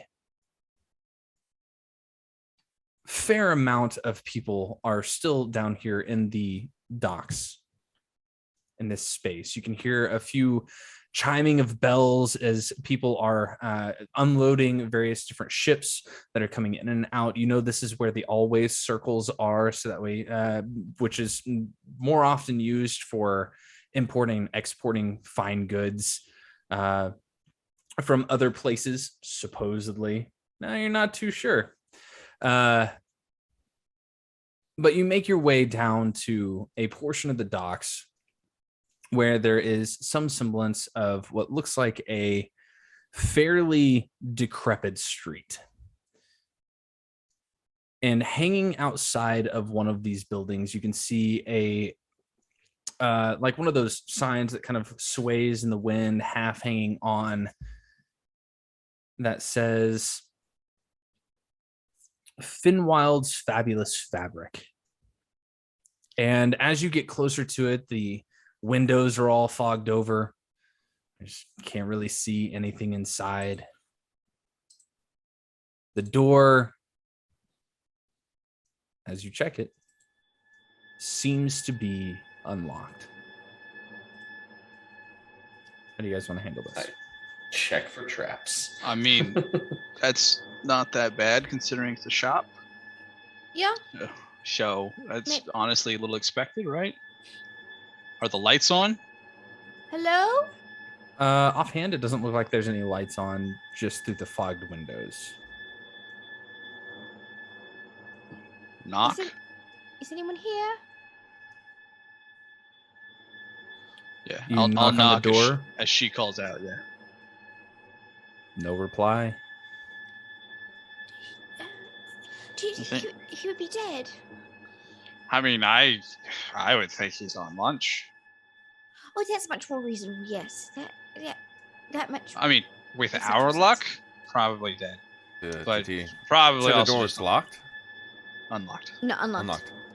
Now, why would you not lock the door if he was ending a lunch break? Put one Harold of those opens the door. signs out. It says, What? you know, be back in 10, you know. Which I've doesn't heard make any folks- sense because you don't know when he left. So is it 10 minutes from now or 10 minutes from... I think it's 10 minutes, and then you check back, and if he's not back, it's another 10 minutes. You should always quite put a Pip... different That's why if culture, you ever have to religious take a break, Pip, trust. you should always put what time you would expect it to return.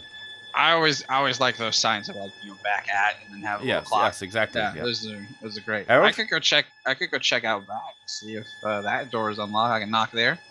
Maybe they've got like an office in the back. Wilhelm had an excellent point. This is a shop. We could just go in. Yeah, no, of course. And I would just open the door and walk in. Yeah. Stepping into this space is a bright, beautiful arrangement of fabrics hanging from a variety of different lines that are strung across the entirety of the space. A bunch of tables currently set up with folded over clothes that are all neatly pressed, nicely handled. You can see a few different tags on them saying like shadow silk. You can see one that says fey thread, that kind of thing. It's as you're kind of like first stepping into the space, it's bizarrely warm. The light that flickers inside, you don't understand why you couldn't see it from the exterior, because it is like perfect lighting. You can see a couple of mirrors set up in 3 sections where you can see a mannequin currently like in place with a few pins holding what looks like a dress, currently in the middle of being tailored, though nobody is currently here. In that space behind the desk, you see behind this counter, I should say, you can see a half orc, maybe girl, like, sitting with her feet up, holding a shotgun in hand, just kind of like whistling a tune. And as you all come in, she puts the shotgun away. Welcome to Finwild's Fabulous Fabrics. How can I help you? Were you planning on shooting us? No, by no means. Were you expecting someone else? No. Insight check. Make it. Yeah, same. Darn, that landed on the floor, but it was really good. That's less 13. good. 13. 12. Anybody else? Wilhelm? Oh, sorry, I didn't think we were allowed to roll. Yeah.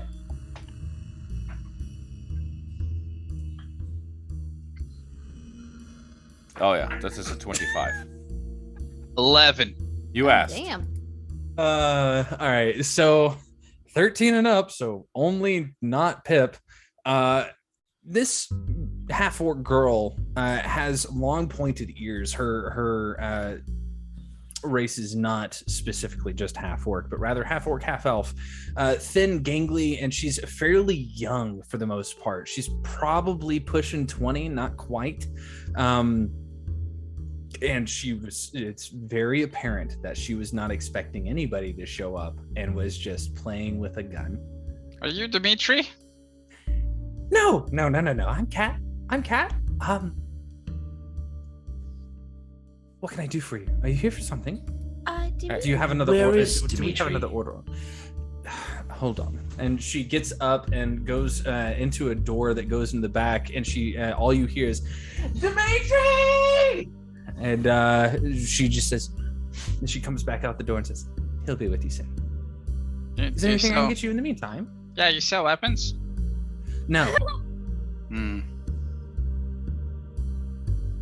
I'm assuming there's like sample suits and shit around.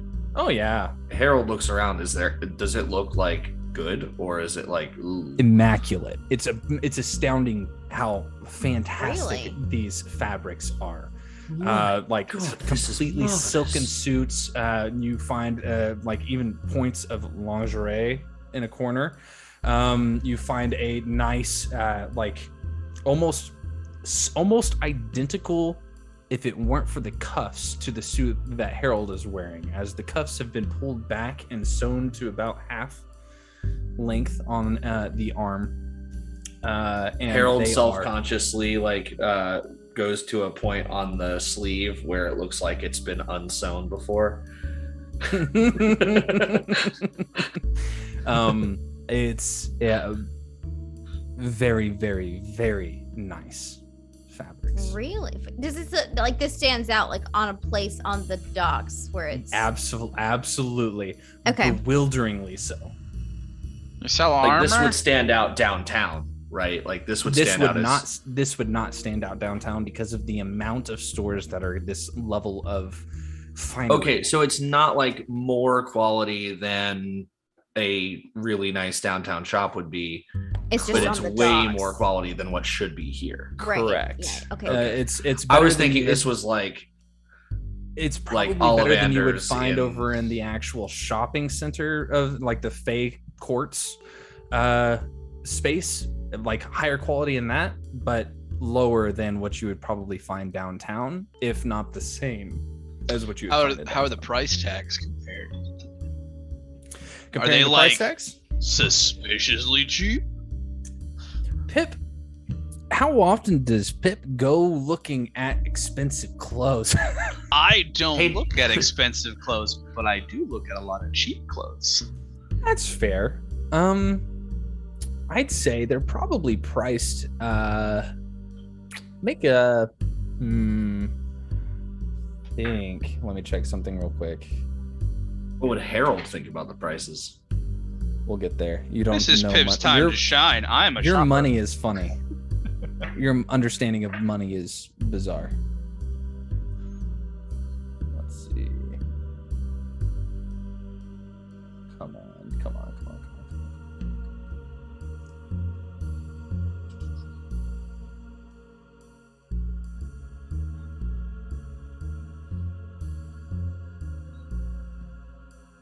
I'm looking for a specific set of tools, and I can't remember what it's called. Well, we decide whether the perception is that it's worth the price or not. Is that...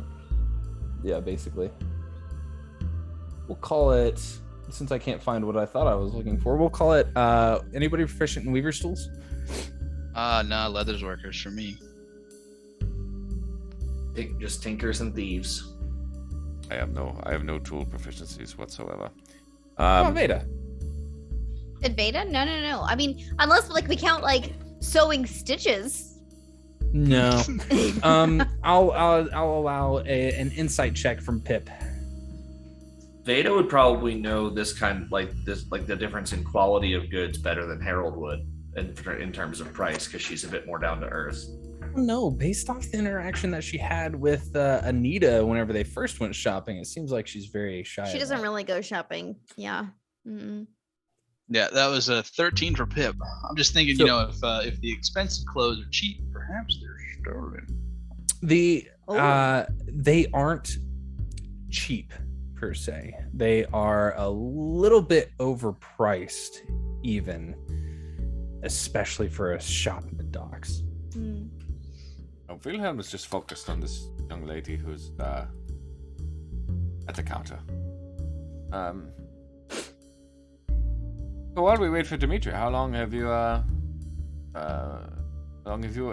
worked here? I'm sorry, my name is Wilhelm. What was your name? I'm Cat Finwell. Cat. Oh, Cat. Pleasure to meet you. Cat Finwell. What is your relationship to Dimitri? He's my older brother. Your older brother. Oh, that's wonderful. Are you originally from Kasmar? No. Where is your family from? Maybe we should talk to Kasana about that, huh? Anna? Good luck with her. Who's that? Grandmother. Ah, cool. Does she work here? Kind of. It's complicated. I love this sort of family-run business idea. It's just, you obviously are so close. It's seems like fun.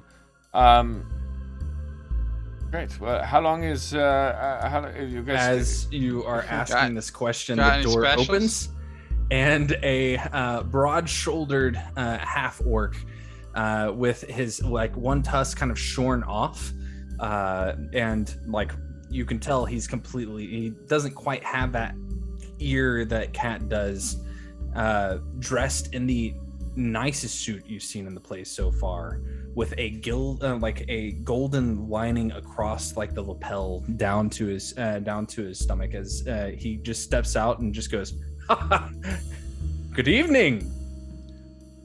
Somebody asked for me." Hello. He takes off his hat, and you can see a little bit of a comb over. He sets it on the counter, and you can see one of the eyes is blind, clouded over. I do. Can I do anything for you? We're here for custom work. You sell armor? I wasn't, but I might be. Sometimes. He says to Pip. Depends on what you're looking for. I'm more fabrics than I am armor. Okay. How is business? Great. Always great. And you watch as his chest bulges outward, as you can see the cloth begin to move and ripple before this spectral figure of a half-orc woman kind of fight her way out, clawing out, as you see this elderly, ghostly half-orc just kind of it ain't that great. He's stupid and doesn't know how to run the business. And you can see a bunch of hands grabbing a hold and yanking him back into him. Oh, Sorry. I apologize about that. I love that. I'm sorry. 30% off of an audible squeak order. out of Harold. An audible squeak out of Harold when that. Well, I take it that is Cassandra.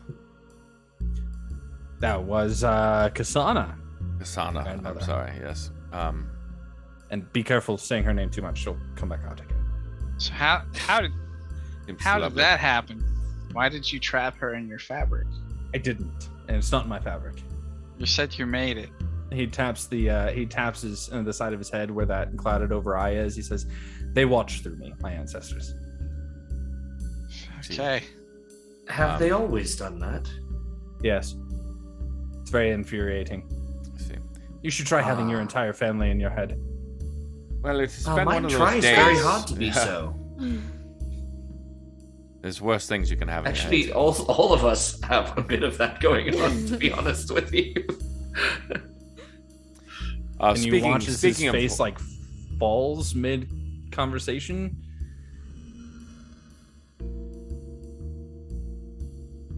Oh, he fell asleep.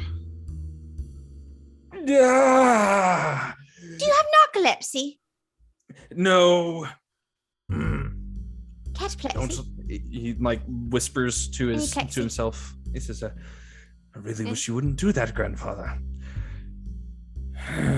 I am Dimitri. It's a pleasure to meet you all. Okay. Right. Wilhelm, you should probably get on with the thing before he falls asleep. Yeah. Wait, okay. does So.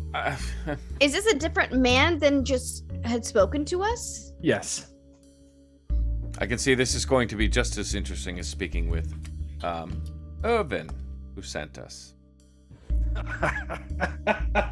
He slaps the table and he goes, "Cat, I can't believe you're talking about Irvin. I haven't seen that guy in years." I don't think Cat people have. Cat just rolls her eyes and gets up and grabs the shotgun from underneath the counter and just starts marching her way towards the door. And You there knew she him. goes.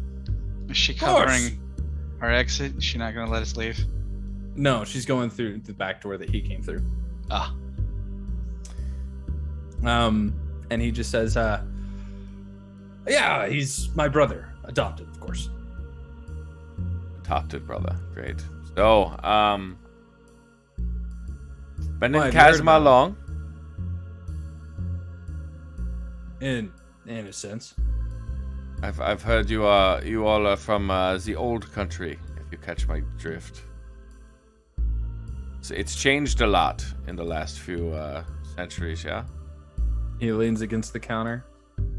Right, I guess we'll not be coy about it. How do you know Alhora? See, Irvin didn't really send us, she did. Also, Well, do you have... I think you could probably make the connection of yourself, and he unbuttons his coat, and you can see this nasty, gnarly-looking red pistol hanging at his hip. Now tell me why you're asking about Irvin and Allie. Well, hold on. First off, do you have any interesting tattoos? Because I don't know how much we can talk about it.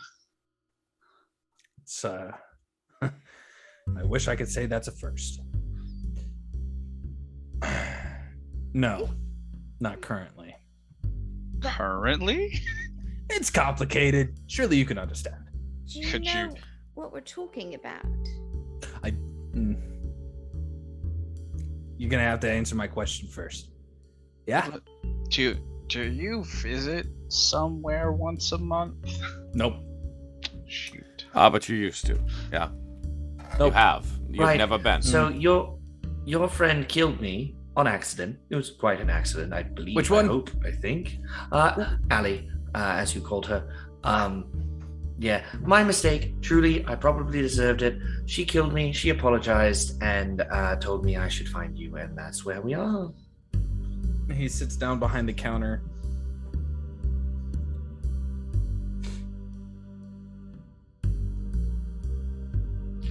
Owen had pulls the quite gun out a and he story points to it at tell you. us. Harold? Lovely. Like points it Again? at him? Yeah, points it at him. I cast shield. I don't do anything offensive. No, brother, I'm telling you, you're gonna have to tell me now where you found him. At this He's trapped point, in a crystal and she's in a giant cage in the sky.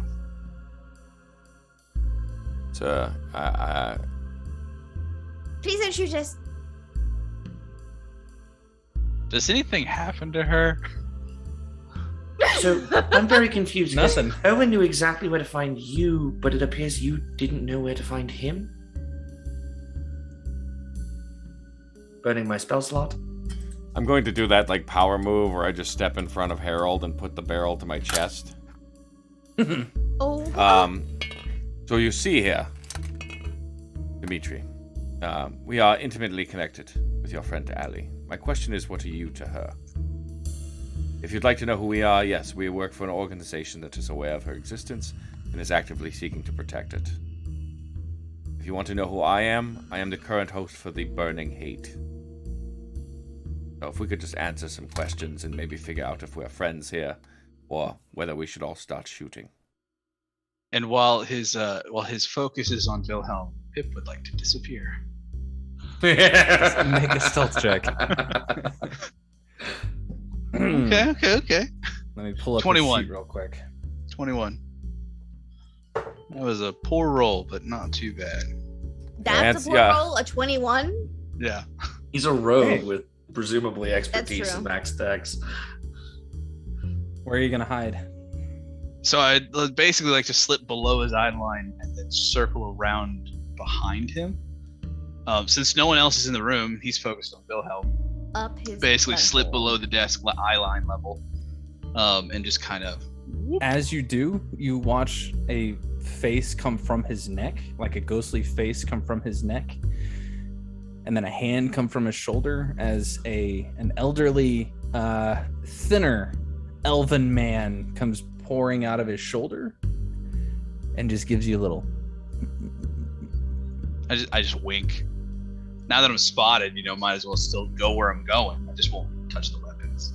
The elven man kind of like steps out of Dimitri and smacks him on the back and just says, "Well, old chap, looks like we have some fun people around here. We have good friends." And he just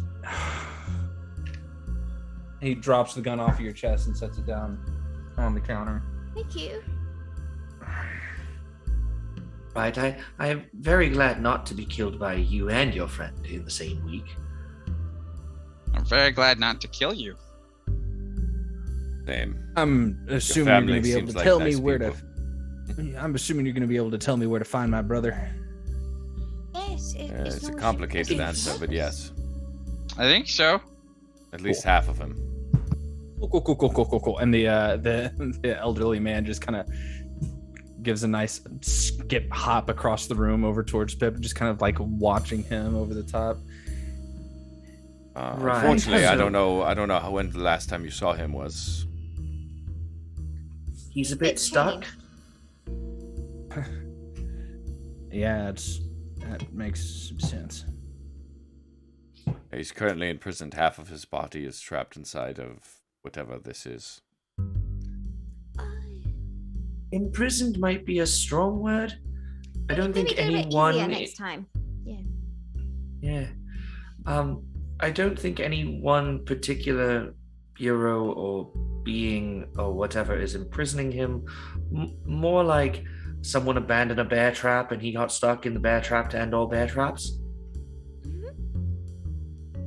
He's doing all right, though. He's very cheery. Yeah, quite Sounds like a nice Irv. fellow. So to answer your question for a second here, brother,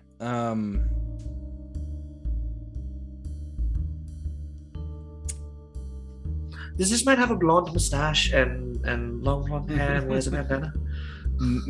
no, this is the half orc fella. He's just This country. is Dimitri. Yeah, he just happens to be Brother. from that country. Yeah, that's common down here in the south. Now, I'd like to take you down a trip of what it looks like to be married to a brother or someone. Yeah, it makes her my sister, doesn't it? No, yes. I mean, that's typically how that works, yes. He gives you a soft wink with that clouded over eye.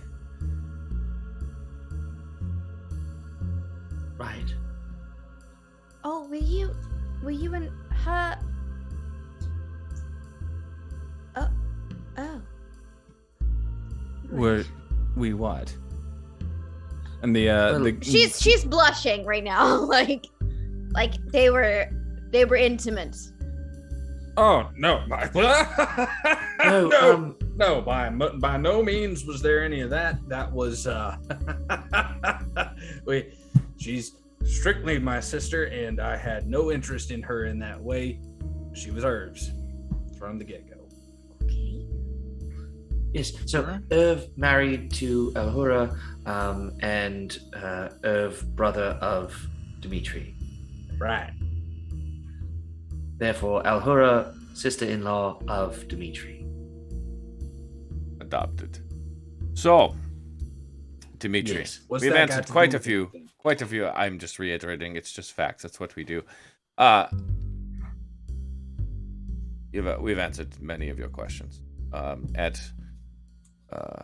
What you may not understand is great peril to our own well-being, and fortunately has not come to bite us. Yeah. Sounds about right for stuff that Herb's involved in. Yes, that's if you only knew the half of it. And the front door bursts open, and we're gonna take a 10-minute break to get Trevor in here. Yeah. Oh, beautiful. Matt comes in, guns blazing. Right? Yeah. All right. Let's go. Mac bursts through the door. Yeah. So, pretty much, yeah. Yeah, no, Mac, we'll talk about what you did with Padraig. With Padraig and Weatherford next time. Okay. But you were given the address to the Finwild fabulous finery stuff. Right? Fuckery, yeah. Finwild's we are on fabulous. We went to the docks, and it's like a typical docks warehousey business district, like kind of low income, a little shady, a little smelly. Pretty sure you saw drugs in the corner. The fanciest motherfucking place you can imagine. Like when you say could low be income, like on docks workers, mister. Thank you. And we walk into the fanciest place you can imagine, like rich fucking suits, like expensive lingerie, the works. Except it looked like it was abandoned from the outside. It looked like it was abandoned from the outside. Was the docks neighborhood any worse than Wilhelm's? What I'm asking. Yes. You're and poor. Only because it's wet. It's even worse than mine. It's like yes. Wilhelm's only because it's but wet. Moist. Dude, I and live next moist to the is dump. the right word.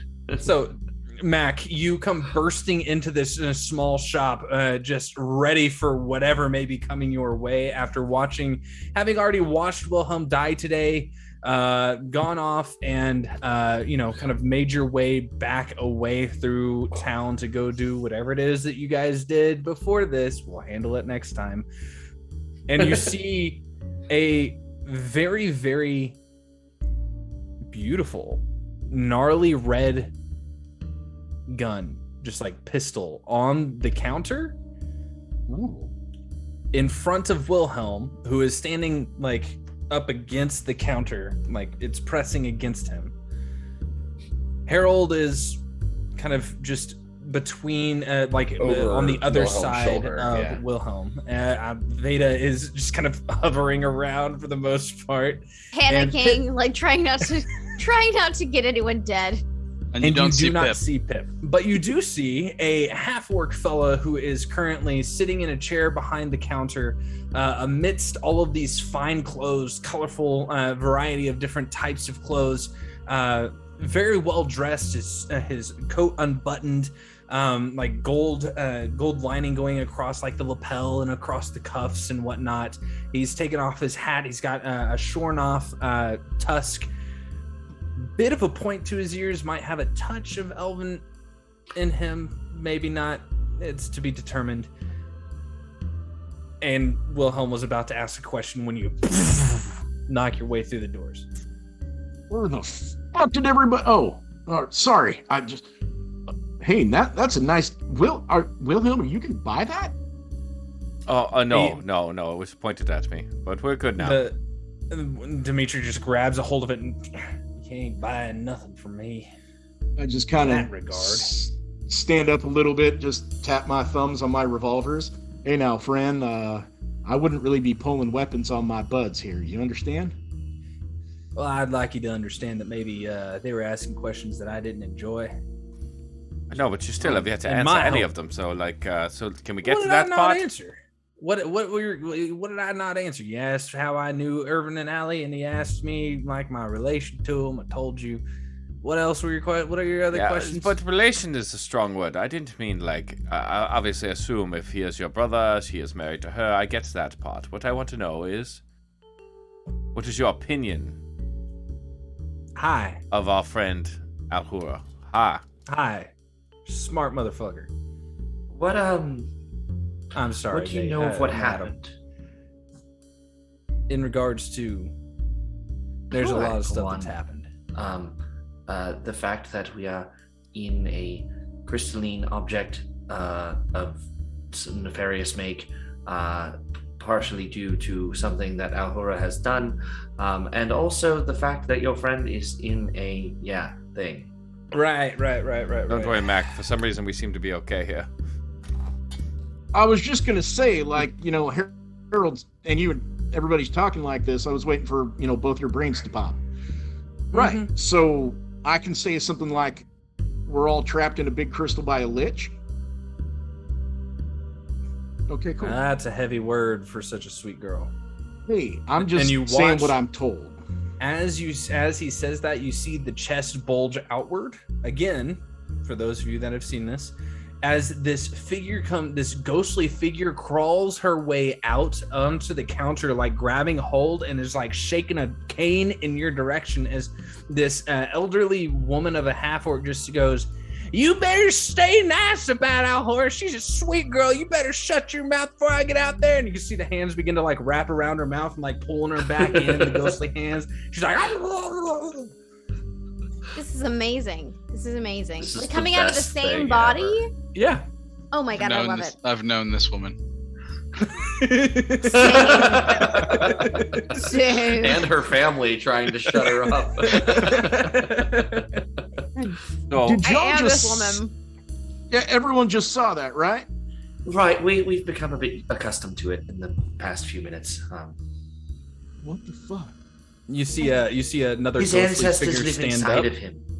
You see another ghostly figure stand up from behind Dimitri. As Pip, you watch as the tall one stands up behind you. He's got like this very classic, like highly classic pinstripe suit on, but ghostly, of course. And he just tips a top hat and he says, "How do you do, sir? Welcome Right, to well, my they said shop." this place was haunted. This is So, not quite what I expected. a high In a opinion. good way. High opinion of her. That is good. So, what is your understanding of the situation? Why would she send us to speak with you? What do you know that we need to know? Oh, it depends on what your goals are. To be perfectly frank with you, I don't know that So- we have any. Here's we are quite unsure of our goals as a group. I will say that the reason the when she responded, find Irvin and Dimitri, the question that I had asked was, how can we help you? Directed towards Alhura, of course. So she clearly thinks you can be of some assistance to her. Why would she think that? Is that a good question? Why are you trying to help her? I don't know. I don't know that we have a choice. Outside, a fire is burning this crystal and clearly it's falling to pieces. You can politely fuck off with that nonsense. I understand the perilous conditions of the outside world. But it is collapsing. That's a problem. That is one problem. The other problem is apparently with her alternate self that is rampaging around the city. Right. I've heard her booming around from time to time. I duck down real close whenever I hear that going. She sent us a package. A Oh. message. Well, that's interesting. That's mighty interesting. Why? All right. Is anybody hungry? I'm hungry. And he gets up and he walks around the counter and kind of just goes past you without even like looking at you, Mac. And he locks the door behind you. Attack of opportunity. Jack. I think I'm Jack. feeling. I think it'd be nice to have some fish tacos. What about you all? And he just kind of meanders his way back towards the back. Are you going to put a sign or something on the door, like "Be back"? It's like 4:45. Nah. You guys are the So first people frustrating. here in a solid week and a half, so The worst.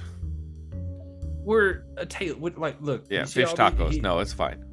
He looks at he like motions to the fabrics and he says, "You'll notice that a lot of it is just fabric. People come in, they make their order, we let them know when it's ready. That's about it." Why did you pick here of all places? Is it just cheap rent? Reminds me of home, and he goes inside. And he goes into the back room. Yeah, we'll just follow him, I guess. It's Harold like- tries to follow. Yeah. As Right. you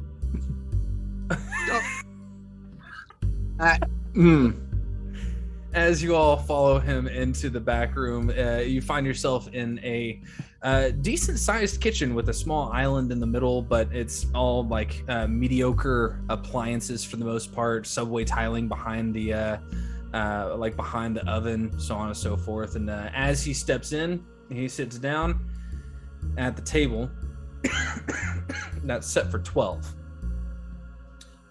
and he just goes, "I'm sorry for what y'all are about to see. This is about to get real gnarly for a moment. Feel free to talk to the family. I'm gonna be for a few moments. Family's got to cook, right? I can't cook the fish tacos like I I used can to. cook. I don't know your you come recipe, but I can cook.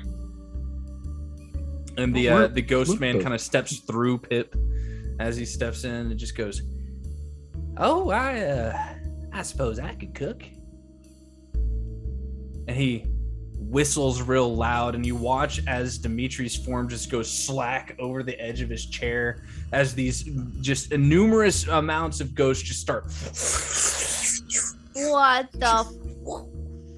and start like pouring out of his chest, stepping into various different seats, and you can see just this full family of half orc and full orc people, just of various different ages of clothes, sitting at the table. As a couple of them kind of get up and start meandering making their way into the actual kitchen, picking up a variety of different like cooking utensils and starting to cook as they just immediately begin to start to bicker and get really loud in here. I'm gonna look over at Harold and say, "I'm actually not quite that different after all." It seems. No, quite. I was thinking just the same thing. And the It's just like Thanksgiving from last year. I don't know if you're there. Right. the- I tried to avoid it, but my sister dragged me along, as you well know. Not fun. What? the grandmother. Fuck. I'll just elbow Mac and be like, "This is the first time I've seen them linked to people. Like, this is pretty impressive. The amount that's just on one person." Where the fuck did you come from? I didn't even see you when I came. Oh, What? I was hiding behind the desk. I thought I was gonna have to stab him when he was gonna shoot Wilhelm, so I peeked behind. Yeah. The grandmother makes her way over shakily and starts poking your chest, Mac, and she's like, "You're gonna leave that whore alone. You understand? Look, She's a sweet ma'am, girl. Look, She's family, and I'll fuck you up." And she turns back around and just goes, "I need a glass of wine." Sits down at the head of the table. I got some whiskey if you mind. This is also the first time I've seen them able to interact. I'm gonna do like a real quick people. huddle with Pip and Mac and just be like, "Okay, dead things are supposed to stay dead. This has been a real problem, and No, I'm having a real crisis here." Honestly, I'm just surprised you guys can see them, and I'm surprised they can touch things. Did Heavy Arms make the path of the ancestral kitchen staff classes that I've is that heard what it's in it is, homebrew development. It's a new barbarian path. The one that was in the nice tailored suit that's a little bit older and comes over to you, Pip, and just kind of squats down and just goes, "By the way, I'm Fabius. It's a pleasure to meet you. I'm the one that started the shop." Fabulous. Okay. It's very nice in there. I wouldn't know what to do with any of that, but it's very nice. You know, I've heard a few things about you. You're really sweet. That's how. Oh, we have friends on the other side. You don't need to worry about it. And he kind of gets up and starts making his way back over to his seat and sits down next to Kasana and just goes, "Look, you're going to have to stop doing that to people. I understand." And they just kind of like start bickering back and forth. Apparently, I've made a reputation. I don't. All of this Amongst is just... the dead. Yeah. I'm surprised that you guys can see them. Most people ignore them on a regular basis. Does this happen every night, or just is it a special occasion because we're here? Fabius pipes up and just says, "Ma'am, it's a special occasion. We don't get these kinds of visitors that know Allie and Irvin very often." What do you know about her? You seem to be very fond of her. Oh, she's very sweet. She's our daughter-in-law, of course. We adopted Irvin. Well, sort of. He does have parents, but had, I guess. I don't know if they're still around. Wait. So now explain this to me like I'm, just a calf. You know Alhora because the other guy that was like married to her is like your adopted son, and all these are your relatives, and they're dead, and they're ghosts, and they're cooking, and we're Well, it is a brother. Right. Adopted brothers. They are passed out in the chair. They all reside somehow in him. Hey, Pip, by the way, we're going to have a conversation a little bit later about something you've said. So just... Another door opens up as you watch the female half-orc, half-elf step in and immediately turn back around and just walk back out. Harold turns to Mac and is like, "Yes, you are absolutely correct, Mac. See, you do have the capacity to understand all this." Oh, no. This is an understanding. This is take a wild stab in the dark. Like, what the fuck? Right. Intuition. Remember, we had the discussion. This is good. I mean, Mac, yes, the spirit exists. It is a faculty. You have one as well. It's inside that meat suit there somewhere. But they're not supposed to just hang around forever. This is sort of against like the natural path that things are supposed to take and evolve in the way the cycle of life and I'm having a very hard time. As you speak, you sound the like room gets a little bit quieter and quieter and quieter as all of them turn to look at you. And then they begin to laugh uproariously before Fabius kind of quiets everybody down and says, "Yeah, now y'all need to understand, not everybody understands how these curses work, understand?" And he gets everybody to kind of get back to what they were doing.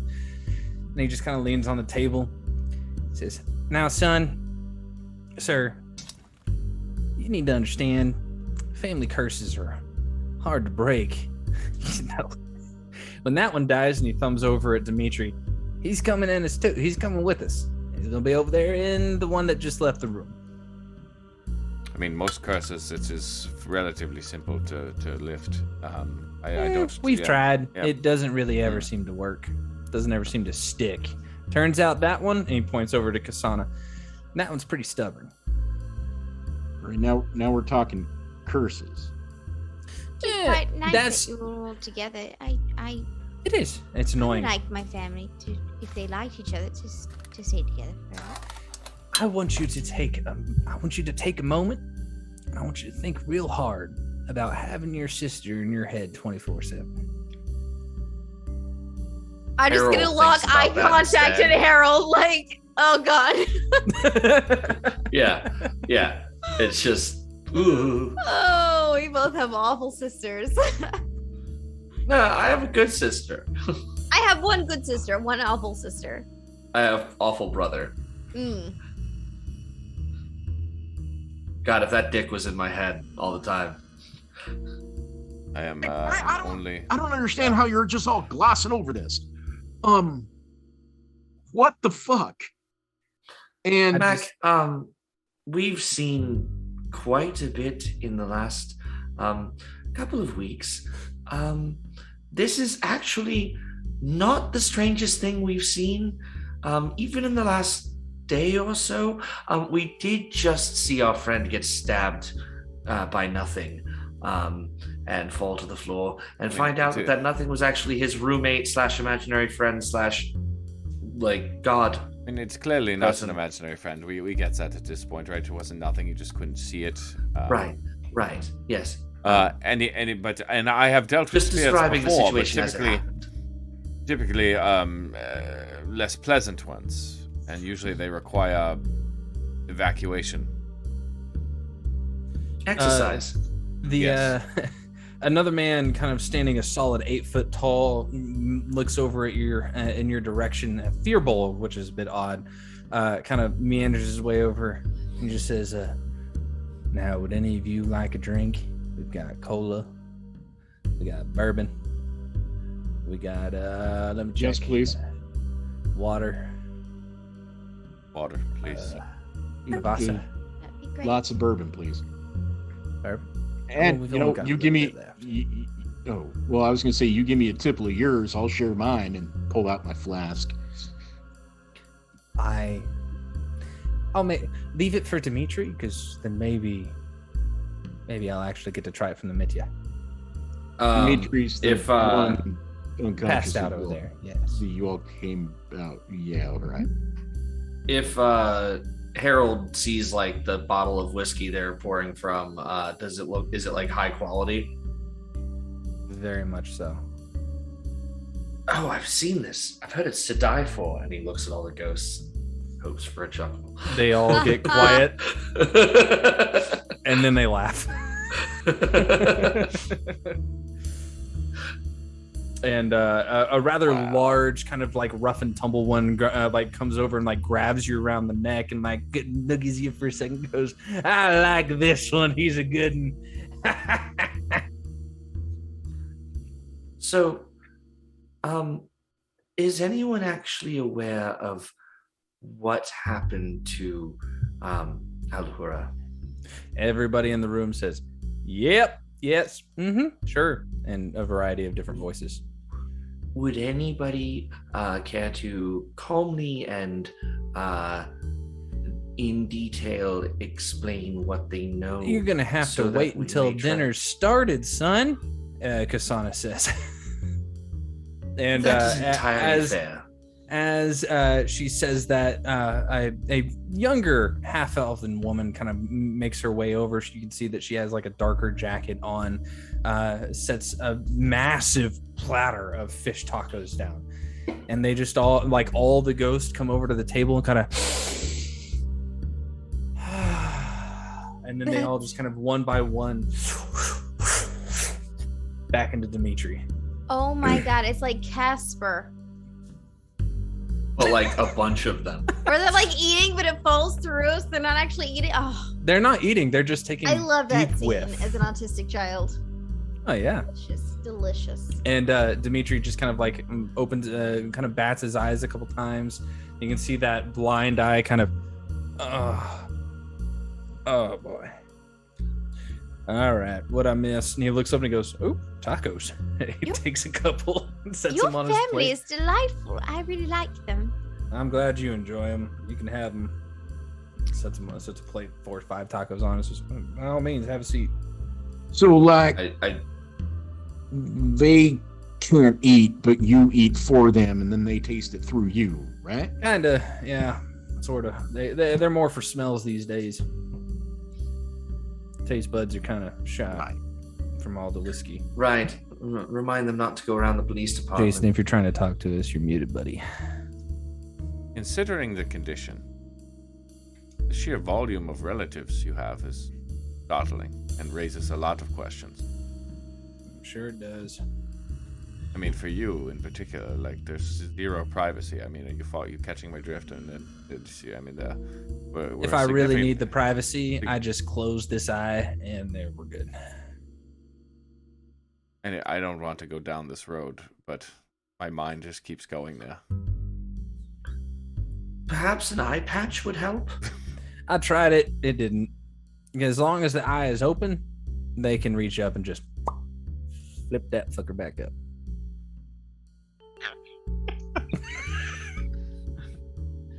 Yeah, son, go close us off on the good part. Both What? incredible and horrible. And wonderful. And they wonder why I'm And single. horrible. That is what I was getting at. Like, but so many of them accomplished it before you. Yeah, Well, in fairness, each time previously there were less of them. Hey, don't you're staying in there. That one's privacy. Dad deserves that privacy, Kasana. Each time previously there were fewer of them to deal with, so it only gets harder from there.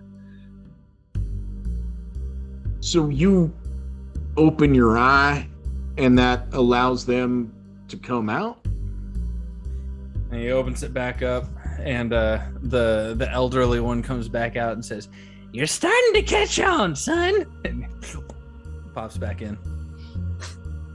No, I'm not catching on to anything. I'm just saying what I'm hearing.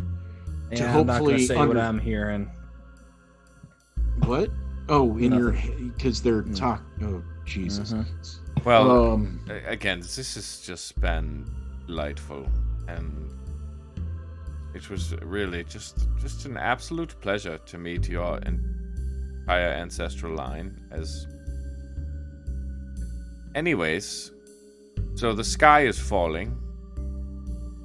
What do we do? On down, Chicken Little.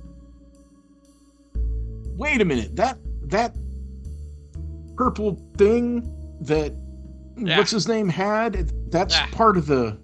Yeah, Wilhelm means that literally. Oh shit. So that chunk that fell out of the sky that Fiddler found that right you got it. That's actually part of the thing we're yes. in? Yeah. Yes. Whoa. All right. It might also be interesting to know, I don't know how much of this we've discussed as a group. Apparently, being nearby one of those fragments, shall we say, while attempting to rest for the evening, results in apparent memory loss and possible injury. Just ask my dear young friend Randall. Are y'all gonna eat any of these tacos, or is it all for me? Veda has piled like at least 6. And she's got her little can of Coke that she's poured into a glass. Like, she's ready. She's good. Which is funny because she doesn't need to eat. Dude, fish tacos is for flavor. Right. So one of your dead family said that you might want to try my whiskey if I get to try yours. Hell yeah, brother. Yes. By all means. Point me to the bar. Over there. Yeah, no, give me. Oh boy. He pulls out a flask and sets it on the counter, or sets it on the table. Well, I take his and I give him mine. The flask has this nice, filigreed, almost emblazoned onto the flask. Nice, beautiful F. As you take a sip, I need you to make a constitution. No, I'm just kidding. It's delightful. It burns just right. It's very clean drink. I gotta say, this is way better than mine, but I appreciate it. He takes a sip of yours. I'd say, fuck, son. You know, sometimes when I don't have any gun cleaner, I use it. You know, I know a guy that could probably get you some more of that. No, I got somebody that can. I just haven't gone to him in a while. And, you know, the place we've been staying, they've got a lot of stuff lying around. So. Sounds like you guys know Irvin Al. So if you guys want anything, just let me know. I'll see if I can't get it. You mind if I look at that piece you had? By all means, unload it. I would just. That's mine. I just, as a fellow appreciator of the things of firearms. I understand. It's a personal piece that I found out on a treasure hunt a while back. And by a while back, I mean a long while back. It's very personal to me. I died on that adventure. It's complicated. What? So did I stutter? To get to the meat of the issue, so basically, we have found ourselves working with an organization that is well aware of Alhura and how Kasmar is entombed, essentially. Entombed is a strong word. I mean, we're Enshrined? here. Enshrined? Enshrined's good. That's a good one. Enshrined is also a strong word. Because this place Encapsulated? Encapsulated is better. Enveloped? And inside the Pokeball. In love. Good word. Inside the Pokeball. Fuck's a Pokeball? I don't know. It's just something I heard the kids say. So, Wonder if Cat knows about that. Largely, we're trying to determine, like, obviously, we talked about group goals earlier. A big goal of mine, don't die. So that either means while I'm here, as well as whenever we get out of here. So what we're trying to figure out is, even though Alhora's a sweet girl, why did we end up here? What's the goal? And like, is she to be trusted as in having the city's best interest at heart? Or are we like a power source? what's the deal with the blue streak? He crunchily, loudly finishes his taco and kind of starts to wipe his mouth. He goes, well, y'all know a lot more than I thought you did, even after talking to you a little bit. You know, there's another idiot came around here the other day asking for a bunch of trench coats. Paid me pretty well, but God, he just keeps asking for more. I keep telling him to go down the road. What's his name? Bruce? Yeah. Yeah, how'd you know? Yes, well. He's kind of our director. I don't know. However, we are a little. If I'm being honest. Listen, we are a little more intimately involved with Ali and Irvin. Right. So, sit down, get comfortable, because I gotta tell the tale. Irvin's the right? Yeah. Okay. Yeah. He's the one that sent us here because this is his brother.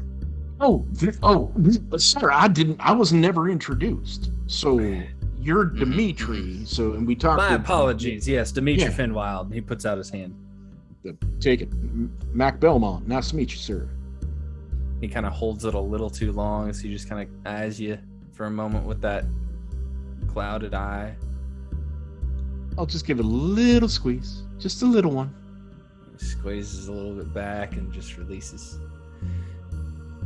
Now, tell me what you know. What do you? Give me a quick rundown of what you do know. Talk to him. I need bullet points. So, I'm looking for the full essay. Yeah. So what I'm aware of is that Alhora found this crystal, or your brother, one of them, discovered the crystal.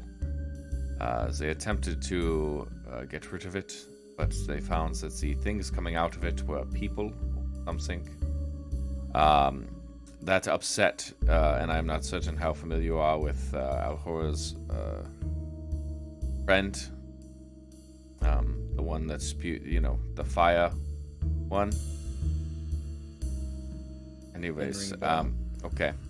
So that upset Lysander, perhaps, or just one of his emissaries who decided to, I guess, destroy the city, to destroy the crystal.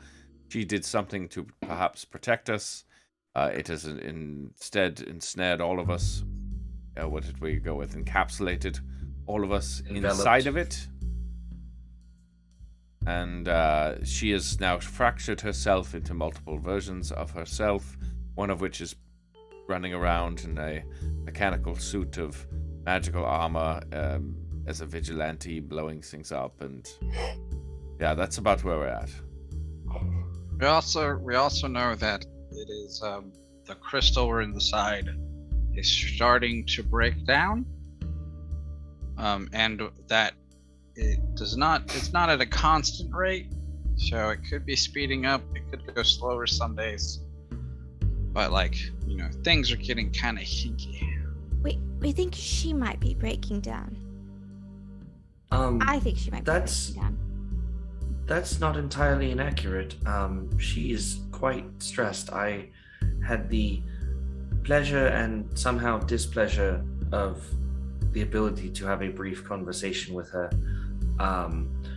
And she was very stressed. She was writing furiously, perhaps writing our story. Whether or not she's the one telling it kind of remains to be seen. And then she practically begged us to help keep the peace for as long as we can, and we're not quite sure what that means yet. Was that when you like tried to... Yes. Okay. Died. Yes, that one. Yeah, right. It's okay, Mac. You're drinking very heavily. Well, I think I'm going to start doing it again, Pip. No, we need I you may here. join you. Dimitri closes his eyes. You can watch him like slowly start to get less jovial and more serious by the moment with each passing note. Kind of leans back in the chair. I close. Yep. We ain't fucking around, friend. Like, we know quite a bit, and we're just looking for answers. I mentioned that I mentioned that she thought you could help. Why would she think that? So, fun fact. I'm kind of the one that convinced her to ask Al out to begin with, because he didn't seem to understand how girls worked at the time, and I have a lot of experience in that department, considering I have about 7 in my head. Valid. Right, raised by women to a whole new meaning. Excellent. That said, I understand your trepidation and your hurry, but there is no hurry. The faster you hurry about getting all these answers that you're searching for, the faster things are going to break down. So, Allie is a smart girl. I've done some work with her in the past. She and I have made a few things that you may or may not see around town. I don't know what kind of stuff you guys get into, but I know that my brother Irvin has always been nothing but just trying to do what's right? He always helps steer Allie in that direction. She's always been kind of a wild card. Whenever I met her, she was very joke. Like to fix things, make music, that kind of thing.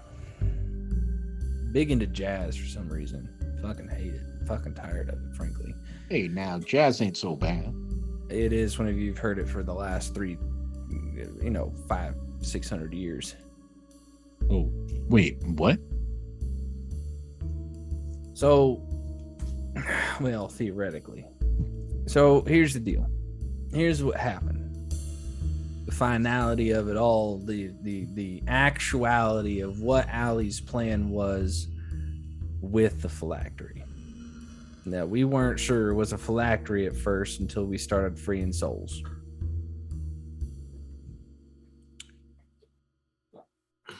We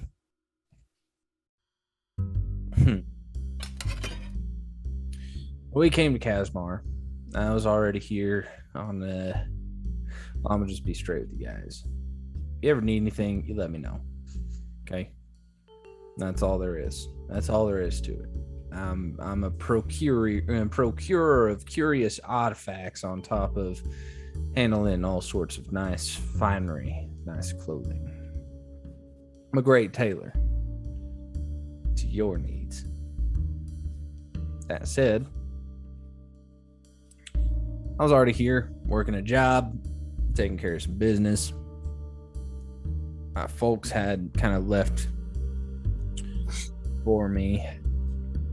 He kind of wraps his fingers on that red gun. And they showed up wanted to hang out. Didn't even realize I was here. I didn't realize they were here until I saw the airship come in. Because Irvin was here to build one for him. He's not the smartest, he's not the sharpest tack in the box, but I'll tell you this much, that man's a good mechanic. That said, I went and joined him. You know, why not? Got to talking to Allie. She got around town, found this crystal, right? Found this phylactery. Because she can't help but study. That's what she does. She studies everything. It is something that I stopped doing when we left school. She didn't stop. So she found this. There were some problems with some shades running around town. She tried to get me in on it. I tried helping out. I killed a few of them by accident. Turns out that they were actually like souls. And he closed his eye real quick. He's like, you ain't getting out this time. Not on this one. And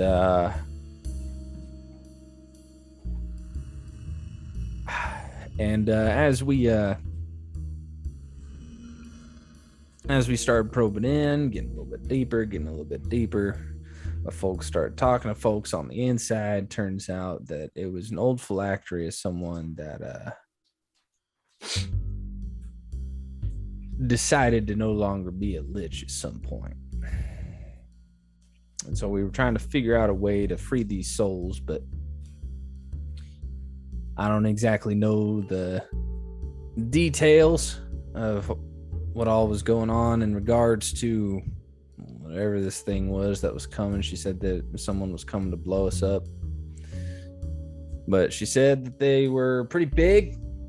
And I looked at the city. Irvin looked at the city and said, well, what about them?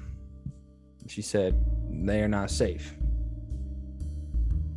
So she gave me some crystals that I was supposed to put around. She called them some sort of resonators. I don't remember the exact word. It's been a few hundred years from my brain. Some sort of resonators, put them around town. City would be safe. That's all I know. But if you're saying that she's fractured herself, yeah, I hear you. I know. I understand what you're trying to tell me. Shut up. Would you?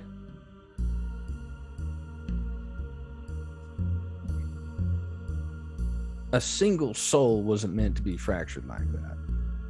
She was already a little wild to begin with. She's a good girl.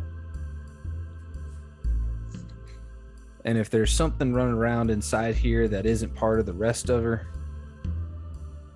the only thing it can be is the evil portion that's trying to rejuvenate and get out. Right? So I wouldn't trust it either if I were you. You talking about the blue thingy, right? Sure. Okay. Blue. Does it call itself the blue streak? Something like that, yeah. Fucker. He said trying to get out. Oh, so what's blue streak mean? Because that is a reaction that means you know what that means, sir. Blue streak is what I started calling her whenever she started getting real fast. Once she figured out how to make her little sound things on her little speakers on her legs, make her move a little bit faster, she started turning into basically a lightning bolt. And she didn't like being called Blue Lightning because, you know, Irvin was pretty much taking that title, and it felt weird taking the title of her husband in that way. She wanted her own name because she's fucking stupid, because she's all everybody wants. Yeah, shut up. This was before the crystal? Yeah, that was. You think that's just a part of her, maybe, that had broken off? Yeah, there's part of her that's quick and deadly. Yes, Sorry to take say down the a few least. giants with that. Well, that ain't good. So, the main question that I have, and like Wilhelm, he got one too. We ain't from here, so how did we end up in here? You catch my drift? So I went a little bit further than the town just to be safe. Yeah, but like way out? Yeah. Like how far are we saying? Because Wilhelm, you came away from. So my thought process was, our thought process was that if any of the shades here got away, or they were actually after Allie and she ran off for any reason, might as well take care of a few other towns nearby, right? A few other people. Because nobody deserves to die in fire like that, Like, fuck. So this just ain't Kasmar is what you're saying, friend. It's mostly Kasmar. Like, the majority of this has gotten out of hand, and he kind of like waves a hand flippantly.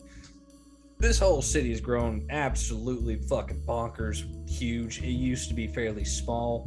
Like, we're talking maybe a town school, not even a maybe. Like, there was a town square still. Now there's a fucking downtown where the entirety of Kasmar used to stand. There were probably about, he looks like he's listening to someone. You can see the tip of the ear kind of twitch for a moment. Yeah, I'd say there are probably about 5 actual cities, actual towns nearby that I got in here. So it's just grown because of all the extra people.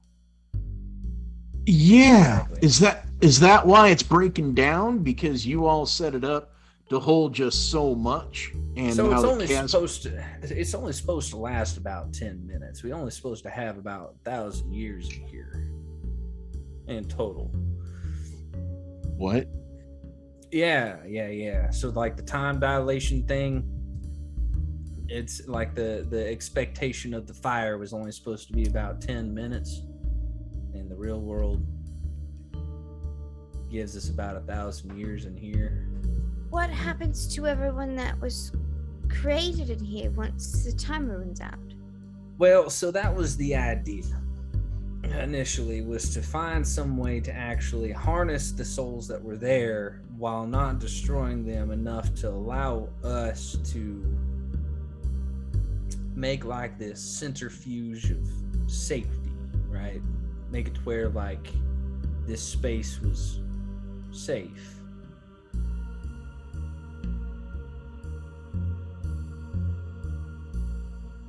So That didn't succeed?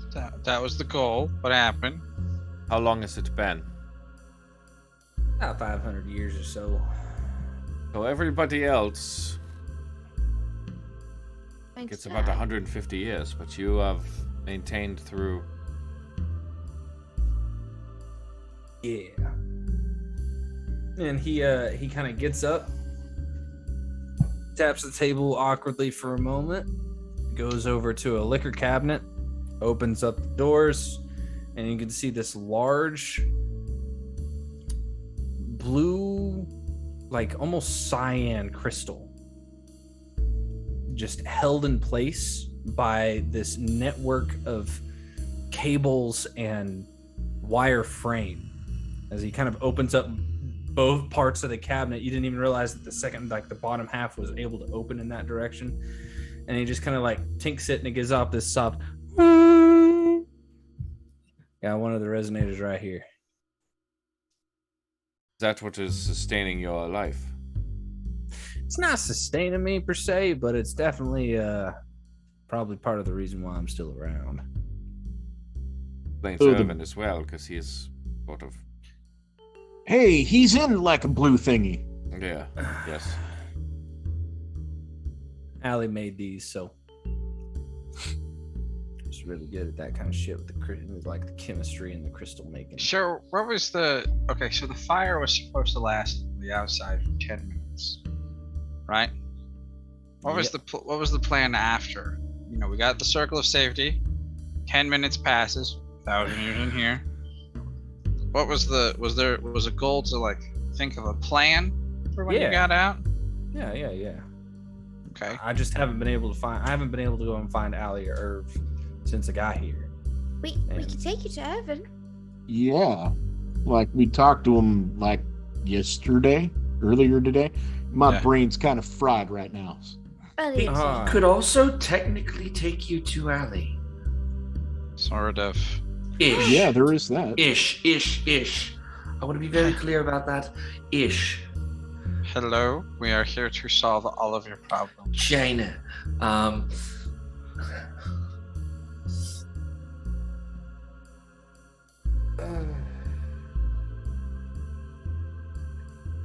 Do you want to finish your tacos and get prepared? We're kind of gonna get. Maybe Evan first. That seems a bit easier. If you'd like to see your brother. We're gonna get in a little bit It's of really trouble hard to see bringing one you without in. the other. They're pretty juxtaposed. Yeah. We're gonna get a little trouble for bringing you in, but I'm pretty sure they're gonna be really happy. We're kind of the troublemakers. It's kind of what we do. They just expect it at this point. But he slowly eats a taco as his mind is blown. Yeah. While he recovers, Wilhelm, does this make you feel better about Alhura or worse?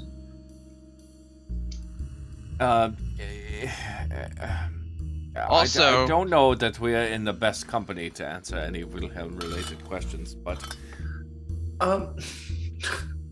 also, do I believe this man? Has he been Make the insight check? Yeah, I was about to ask that. Because here's the thing.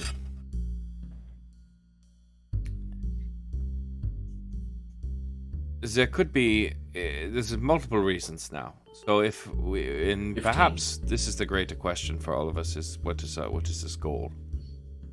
Do we wait out this existence for? I'm sorry, what you another 400 years? All things go to plan. Ish. Would you roll on your insight checks? 15. 11. I'll throw one in there too. I did not roll. She trusts him implicitly. Yeah. I had natural one for Wilhelm. Sorry. His demeanor doesn't change. His facial expression stays pretty much the same, though he doesn't hold an emotion for too long as he's telling the story, which indicates, according to what you guys know about psychology, that most people who hold an emotion for too long are typically lying. He does a pretty good job of going from one emotion to the next whenever it's part of the story that matters.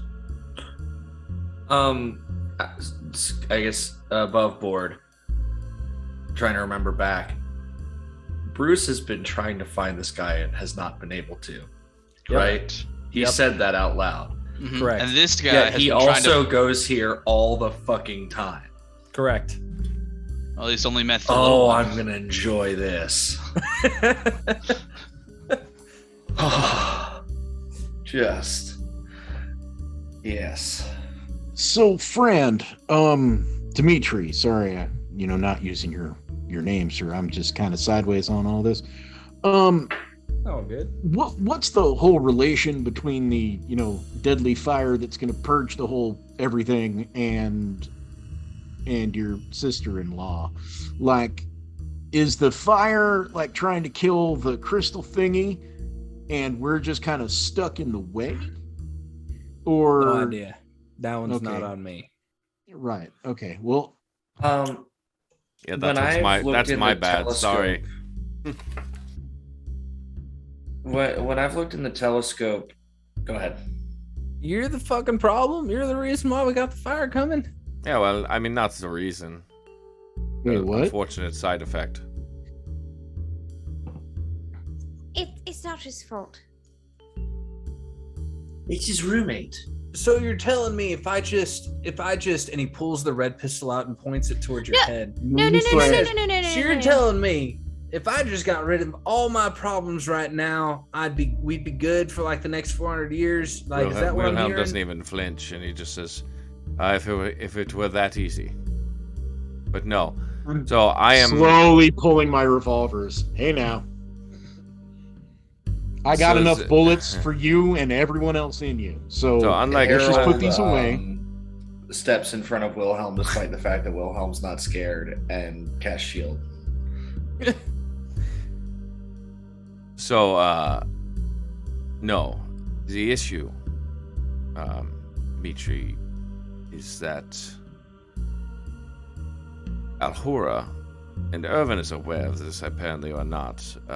It was connected to a divine being that served Lathander. Whether she was born with this or somehow I thought she was just trying to figure out who the fuck she was, and he throws the gun down on the counter as it clatters on next to the taco any plate. mention of an invisible friend made up an invisible friend, or any talk of any wings ever sprout from her back? The wings? Put the guns back. Yes. You haven't seen her wings yet. I mean, again, we are not. We're not there yet from a relationship standpoint. You don't want to see her. Okay, hold on. Which one are we talking about here? We talking about the split up horror? Or are we talking about the one that's in here doing the fucking shit? I don't know. Whichever horror you know, I haven't seen. There's not all. So Allie had a couple different sets of wings at one point. She had like these ones that came out of her armor that kind of went right, real scary like, and made some like, it was fucking terrifying with the little faces. And then she had some nice, beautiful, pretty like electric gold, like gold electric wings. So did she make them, or were they part of her? I saw her do the funny metal ones once without her armor on, and it took like portions of her feet to it because her feet are made of metal. So to answer your question, we've seen neither. We've only met the one that's in here, Blue Streak, once. I say we loosely. And then we've only met the one inside the crystal once, and that was him. But anyways, the divine being, known as Regani, is the source of the fire outside. Was sent to, just decided to destroy the phylactery because it is obviously it is an evil device created by a selfish, more than likely evil being that wanted to live forever at the cost of other people's existence. Yeah, so I think we can all get on that table, right? That's not a good thing. Agreed. Well, harvesting souls to. Yeah, I guess I can agree with that. The harvesting soul thing. Yeah. So okay. So anyways, that needed to go. Allie apparently felt it did not, and/or wanted to save Kasmar, which I guess is admirable in its own regard. But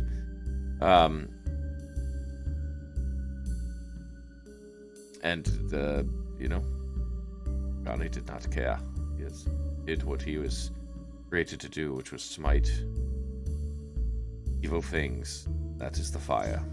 So there's a rigatoni guy. Yeah. Yes. He's the one that did the fire thing. Yeah. Or is currently still doing it, but is also trapped in here. So. Holy fuck! She got him in here. Yep. He's not happy. I can imagine. So. It's kind of difficult to explain because they are like celestial entities, right? So it's not like a person, but he's also somehow inside me and tied to me. It's very difficult to explain. So could you get me to meet this ragamuffin guy? I don't. No, I wouldn't suggest it. We've already met him once today, and he's you don't want to do that. It's just like the rigatoni likes our friend Wilhelm here and did kill him yesterday. Or tried to. Well. I was unconscious for a moment. That was today. Sorry, that was a few hours. Literally an hour ago. It's just, it's 2 hours. No, it was just a scratch. I was unconscious for like a second. He did make a point to threaten the person who did heal him. Oh wait, I don't know that. Never you mind. don't know that. You don't know. I have not revealed that. I have not revealed that. My bad. Well, I guess. Oh yeah, and he would very much dislike the fact that your family lives inside of you, like all the dead ones. That's not his thing. Yeah, so, I'd kick his ass. Why? Okay, Kazansky. Why don't we figure out how to get all the souls out of the crystal thingy? Like, free them from the crystal thingy, and then you take the crystal thingy, like, and make it back small again, and then give it to, like, the angel of Deathfire, and then he takes the bad thing. So what about you and me then? What do you mean? I mean, we're inside the phylactery, right? So we're souls. Yeah, see, that's the thing that's been bothering me. Like, if that means then we're dead, and yes, nothing he matters. Like points to his chest, as you can see a couple of hands like holding someone back from popping out. He just goes, "These are all souls. I'm a soul. You're a soul. They're all souls here. Like all of us are a soul inside of the phylactery, right? So can we somehow move us into something else and then take the big purple thingy, make it small again, hand it to the death angel so he breaks that, and then like I'm sorry, all I can think is the meme of take this and put it over there, like the Patrick. I mean, that's basically a suggestion. Yeah. You're not wrong. That sounds like a great idea. Like honestly, like the end goal is to free everybody to the rest of the world without dying. Here's my opinion on the matter. I don't see why we couldn't just stay here until the time limit's up. And we all die. In what way do we die? So that was part of it earlier. It was the crystal's breaking down, and we're going to end out of the crystal before the fire's done. Because you said Allie was having a hard time, maybe falling apart herself. Fuck. Yeah. Well, first things first. Well, no, you just go kill Rigatoni. I think it's simple. I'll get him here now. That too, but that's let's not. Let's not say we didn't. Yeah. I have an order I need to finish here at the shop. Oh right, so you're going to love this. Is it Trenchcoat Guy? No, this one's some rich fey fucker over in the shopping district. Solid. Well, is he a fae, or does he just enjoy to copulate with other fays? Which one? You know, I imagine it's probably both, based off the ear thing. So Trenchcoat Guy, he I mentioned is kind of our director in this organization that was mentioned before. He has been looking for you for quite some time now, and seems to be entirely unaware that he has found you and has repeatedly visited you and given you business. And I think it would be lovely if you played that to some sort of fun advantage before we let him know that we've found you. I like you. I like the way you think. He's a bit of a curmudgeon. I think he could use a little bit of a good old razzing, as it were. I'm sorry, a what? He's a bit hungry guy. Unhappy. He's a stick in the mud. He's a dick. The guy is a real dick. Yeah. I'm sorry. Did Well, you say I wasn't going to go so far. No, angry guy. He's an angry guy. No, that's you in the. Can I have one of these you're tacos, the hungry guy. I told you to get a plate full of these tacos, son. Look, I'm trying to piece everything together, and yeah. So, well, piece together some tacos. I have an idea. So, is there a pending order for Bruce? Not right this minute, no. Damn, because I was gonna say, why don't we deliver him? We can make that happen, actually. I think we should. Next time then. Sure. Well, we kind of need him here. Well, can we take him back, or should we not go back? You guys all noticed that the door has since been opened, and the half-elf, half-orc girl is currently leaning against the counter with a rather large sword. Like, threateningly? She's been there for a hot minute, but she didn't quite catch it until now. Does Wilhelm recognize the sword? Was it in him this morning? No. Did she single-handedly defeat Regani, take his sword, and solve all of her problems? Or is she Regani? Is she Regani? Yeah. No, but I think that's where we're gonna call it for tonight. Oh Lord. Thank you guys so much for joining us for A Sinner's Dream tonight.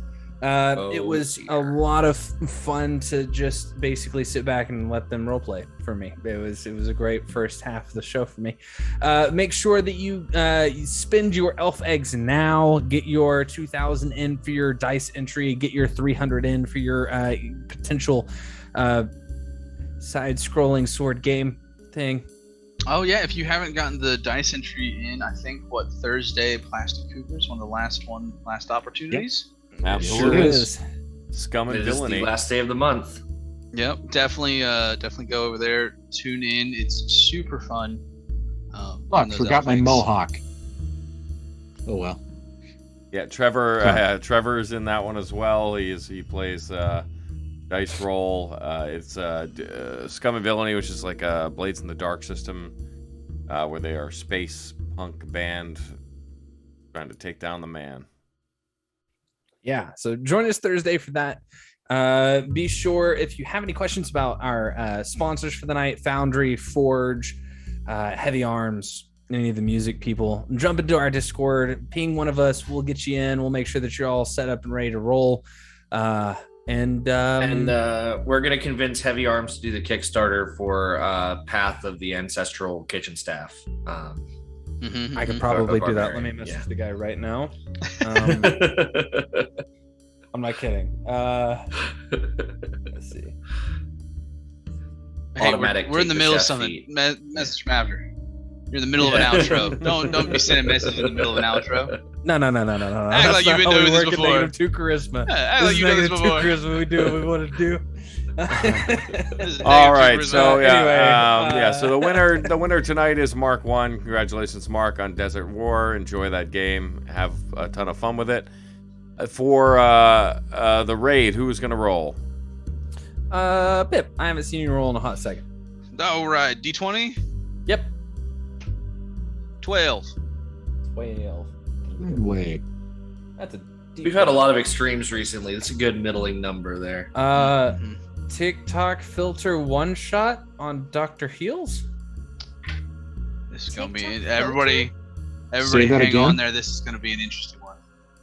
Dr. Heels, Dr. Heals is the name, all one word. TikTok filter one shot, and it's a murder mystery. Huh. And that's Doctor spelled out, yeah. Seemingly very fitting with the Noir campaign. Dr. Heels. All right. Heals. Well, all right then.